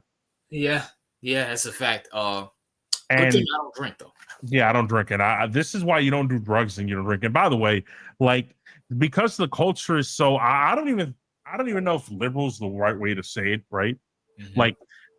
Like Thailand culture or like country, like they're not liberal, and the only liberal thing is that part, which is the weirdest thing, right? Yeah. Like the rest of it isn't liberal, but the only liberal thing is this big acceptance culture of like tranny like men or something. And and by the way, I think they're cool if you ask them, are you a lady boy? I think people like no one gets offended by that, I heard. So Oh, it sounds easy. I'm gonna be like, all right. So I'm like, are you a lady boy? They'll be like, yes. I'm like, okay, I'm not interested. Oh, okay, that's easy. yeah, like exactly. I heard that over there it's not like offensive. You can just tell them and they'll tell you the All right, truth. so yeah, Thailand might be back in the running. It's beautiful. So, random editor. This we're finding our escape route from this dog shit country. All right. So I mean, see, random editor's cook because he's he like random editor. He lives in Texas, right? He's white. Like, this is probably his family's homeland for generations, right? Yeah. Like this is like he probably will never leave the country, bro. This nigga's cooked. So Well, if everyone, if you want to be a slave to Russia or whoever invades this country in the future, because I was telling my boy this. I'm like, bro, we're teaching boys now that it's okay to be gay, and that it's okay to play with Barbies, which means what strong men are going to fight for us in the next 25, 30 years. I mean, shit, like, first of all, we're already invaded by tiny heads. That's one thing, right? Second of all, like, yeah, we're so cooked as a nation. I don't know. First of all, like, everything's so expensive nowadays for like the average person. Yeah. Like I don't know. Huh? Except you live in Jersey and eggs is like $2 for Brandon. So, I mean, okay, except for eggs, because eggs are fantastic, right? They got great deals on eggs. I literally went online the other day and I'm like, God damn, you can get like a whole rack of fucking eggs for like $2. So, you know. All right, well, I'll give Brandon that. I mean, hey, eggs are cheap, so I mean, I guess that's a good reason to vote for a pedophile. I mean, hey, but RJ, you know, milk is also cheap, so there you go. Well, that's true. By the way, is it bad to drink milk? No, I mean, not really. Why? Oh, I don't know, because people are saying, "Oh, you're not. Oh, you're still drinking milk," and I'm like, milk doesn't hurt cows. It comes from cows. Oh, okay, listen, this is why I call you a vegetarian and not a vegan, right? Because there's a difference. A vegan a real vegan doesn't consume or use any animal products, right? Okay. So that means no cheese, no milk, no honey, because it comes from bees. No honey, and nothing. And by the way, it's not only about food. Like, you can't wear things that are made out of animals. You can't like use certain, like, anything that has to do with the involvement of animals, not only in like you're eating, like everything else you can't use, basically. Okay. So I think that's a little extreme, right? Okay. So that's why I labeled you a vegetarian, because it's a lot easier. Because, like, theoretically, are you hurting the cow while milking it? Not really, unless you like abuse it, right? Yeah. Or like, same thing with like, do you eat eggs still or no? I never ate eggs. Oh, okay. Well, damn. But okay. Yeah, I never like. I didn't like the smell of it. It always smelled like fart to me. What the fuck? I don't know. Eggs are nasty to me. Okay, so I'm guessing you don't like broccoli either. I love broccoli, but it stinks. Like, it stinks like fucking farts. I never broccoli. I never got that from broccoli. Broccoli smells like greeny to me. Like listen, and by the way, unlike before, because back in the day, I'm assuming it was so hard to be like vegan and all that and vegetarian, but like nowadays, there's so many options, like vegan and vegetarian options. You know what? I am a fucking vegetarian because I still eat cheese. So yeah, you still eat cheese, right? You just don't eat animals. That's what I'm saying. Yeah, I don't know. And by the way, I mean, do you eat like substitute protein products? Yeah, hell yeah. I love Gatorade bars and shit like that. Protein I mean, like, go ahead. Do you eat things that are like, oh, this is chicken, but not chicken? Is that, you know what I'm talking about? Like, no, but I have. So when I was sick, I ate like noodle soup that was chicken flavor. It's not chicken. For example, like there's something called like Beyond Meat or something like that, right? Where that shit's so gay. No. Oh, okay. So like plant, like you can make burgers from plants, that kind of thing, right? Like, bro, I'm sorry. First of all, I don't believe that's not. But I don't know what the fuck they're putting that fucking. That it's not fucking. Nah, fuck out of here, bro. Even when I was still eating meat, I'm like, bro.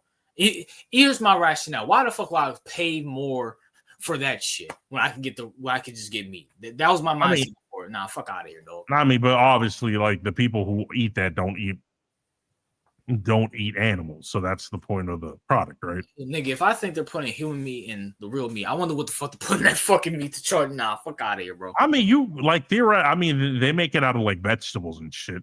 Allegedly. Brussels sprouts smell bad, but they're good. There's more human in fake meat than in real meat. Yeah, you know, Brandon, you might be on something there. I don't believe that shit. To be honest, I think my ex was telling me about that shit. I'm like, bro, you're not eating more.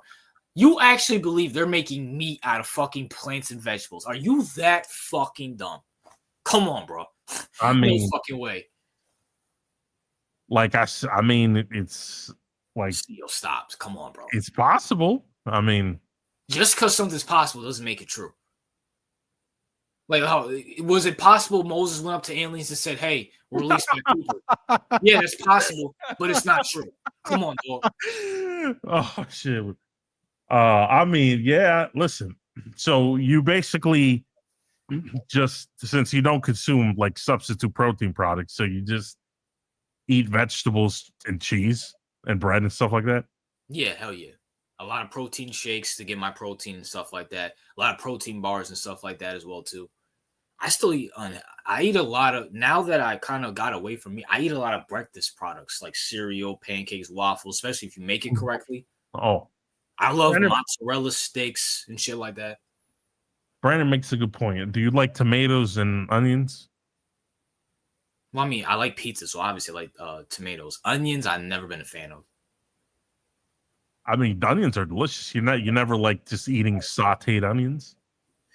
I tried it. I just don't like it. Maybe it's just because. Now, granted, I don't know. Onions, I don't know. I love fucking. I mean, I don't know why people shit on Brussels sprouts. I love Brussels sprouts. I love apples, bananas. Pears are fucking good for you, CEO, especially for your pores.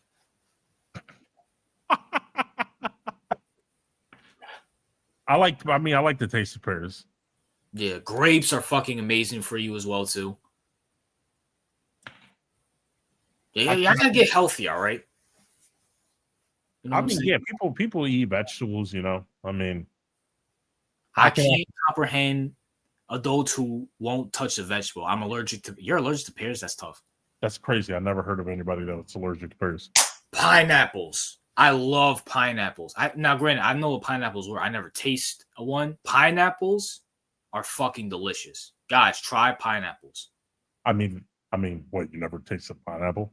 Well, I never went to the store like I need pineapples. Now that I'm switching my diet, what's up, TRO? Now that I'm switching my diet, like I'm getting more into vegetables and fruits, and pineapples are they're fucking good as hell. I mean, because pineapples are pretty like normal food. Like I think everyone has had it, so that's why I'm asking you. Because does people have it on the regular though? Like, is it like more regular than like a watermelon or banana? It's about as regular as a watermelon, but not as regular as a banana. I don't like watermelon. I just can't get into watermelon. I'm allergic to watermelon. Who the fuck is allergic to watermelon? Eat pyrogrands. I heard about that. Pomegranates, yeah. They said pineapples eat you back. What, nigga? Oh yeah. I mean, have you when you eat pineapples, right? Mm-hmm. Have you ever like burned the inside of your mouth or like burned your lips or something like that? No. Or like you felt like the acid tingling in your tongue or something like that? No. Okay, well that's weird because they do basically a pineapple. Once you consume a pineapple, the acids in the fruit basically try to dissolve the inside of your mouth, basically. So when you eat pineapple and you get that tingling feeling on your tongue or you get that sensation in your mouth, it's the acids trying to basically eat you alive. Well, they fail miserably. I'm still here. No. Yeah, they fail miserably. They don't work, but that's basically what the pineapple is trying to do. Whoa, I'm allergic to pears and Gabby's allergic to apples. I'm like 50-50. That's my last name, Perez, is pears. LOL. Pineapples have a strong acidity. It's great tenderness for a human. I mean beef. Yeah, that's what I'm referring to. The acid tries to break down the. I never. Wait, so we got one person allergic to pears, another person allergic to apples, another person allergic to what? Why are y'all allergic to fruit? That's crazy. That's the American thing. You're allergic to all the healthy shit, right? Listen, are you allergic to anything or no? No, I'm not. I mean, I'm like pollen, maybe like like dust and shit, like pollen. I mean, that's allergies. Yeah, but like food, like fruits and vegetables, no, I'm not allergic to shit. Hopefully, I'm not allergic. I've never had an allergic reaction to anything. Like you guys get healthier. You know what I'm saying? This is the time, CEO. And that's another thing about this country. We glorify being fat and stuff when we should be telling people, no, you're a fat fuck, get in shape, especially when you're younger, where you can pick up good habits when you're in your 50s, 60s, and 70s. And it's more easier to lose weight because your metabolism's at its fastest when you're younger. Listen, when it comes to, should we eat more fruits and vegetables? Yeah, that is true, right? The good thing about moving to other countries, especially like though is like they have less pesticides in their fucking fruits and vegetables because this country has a shit ton of pesticides in fucking fruits and vegetables. I agree. Or if you got, I think people have a hard time dropping like unhealthy food, which is fine. I still eat unhealthy as fuck. That's why I fast. Fasting is probably the best way to lose weight. And just me personally, I can't move on a full stomach. I have to be empty completely. I have bad itis, so. Wait, I'm only allergic to pears. I was allergic to dairy as a kid. I'm pretty sure Gabby is only allergic to pollen aspect of apples because I wash them and vinegar doesn't bother her. I mean, well, so you're telling me you're allergic to pears and milk? Yo, Brandon, what kind of fucked up immune system do you have? Yeah, that's tough. Damn, that sucks. Wait, time out. You're not allergic to milk, nigga. You love cereal. Unless you drink almond milk, but that's not the same as dairy. Wait, hold up. He said he was allergic. Oh, okay. I didn't know you could become unallergic. Build like a branch tree, a tree breach. Branch like ours. Nigga, I'd rather be skinny than fat. I used to be allergic to dairy and good. I'm good now. Yeah, that must have sucked if you couldn't have ice cream or that must fucking suck. I mean, that's technically what lactose intolerant people are allergic to fucking dairy products. Oh yeah, that must suck. Like those people eat dairy products and fucking like literally projectile diarrhea. Like, oh man, being lactose, you have to eat like gluten-free stuff. Like that must stink. Your immune system changes a lot as you age. I guess so. I mean, I'll crush a twig, RJ.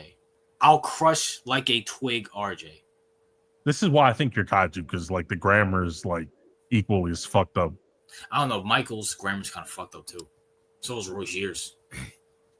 Okay, so all the slow people have bad like typing skills. Like Brandon's typing perfectly fine. Well, so basically, messaging he'll crush you like a twig, RJ. Bro, you think he's catching me, CEO? Come on, bro. Bro, you talk about losing weight. Come on, dog. My girl has IBS. What the fuck is IBS? It's irritable bowel syndrome. What does that mean? Basically, it means that I think Donnie has IBS too. I'm not 100% sure, but and you can't control your bowels. Yeah, basically, it's like you feel like you gotta shit, but you can't shit. That must see. This is why people need to get healthy. All right. I mean, irritable. I mean, a lot of people like. Well, I mean, not for Donnie's sake, but a lot of other people, like get IBS. It's annoying, you know, like. But it's genetics. Like sometimes it's passed down. Wait, tell me. Isn't that just being constipated when you feel like you have to? Well, I mean, I guess when you're constipated, you have to shit. It's coming out hard. Right? No. When you're constipated, you have to use the bathroom, but you can't. But with IBS, it's like your stomach is empty, but you feel like you have to use the bathroom, but you can't. That's tough. Yeah, that must suck. Oh my gosh, I can't. Yeah, have you ever felt that sensation when you feel like you need to pee but you can't? Yeah. Yeah, that's basically what that is. But with I'm not reading that next comment. Fuck out of here. You niggas are just low IQ. I swear to God, like they're degenerates. You know what, guys? When you guys call me crazy, just look at the comments that you put, and this is why this country won't be around in 25 years. And every single one of you have the right to vote. Oh, fuck. This is what it is. But CEO, as we wrap up, is there anything you want to say to the peasants? Other than the fact they got to choose another country to live in. I mean, I told them to get smarter, but they obviously didn't take my advice. So. Yo, bro, all right, maybe we're doing this wrong. Oh yeah, get dumber. How about that? Get dumber, bro. I mean, they'll definitely do it. I'll tell you that. I mean, bro. I mean, we're telling them to get smarter. They're going down. Maybe if we do the opposite, they'll read a book or something like that. Or they'll most likely just get dumber, which is what they'll do anyway. Yeah, man. But, you know, it is what it is. Is that all you have to say to the peasants? Yeah, they can fuck off. All right. Until next Sunday, peasants. Peace.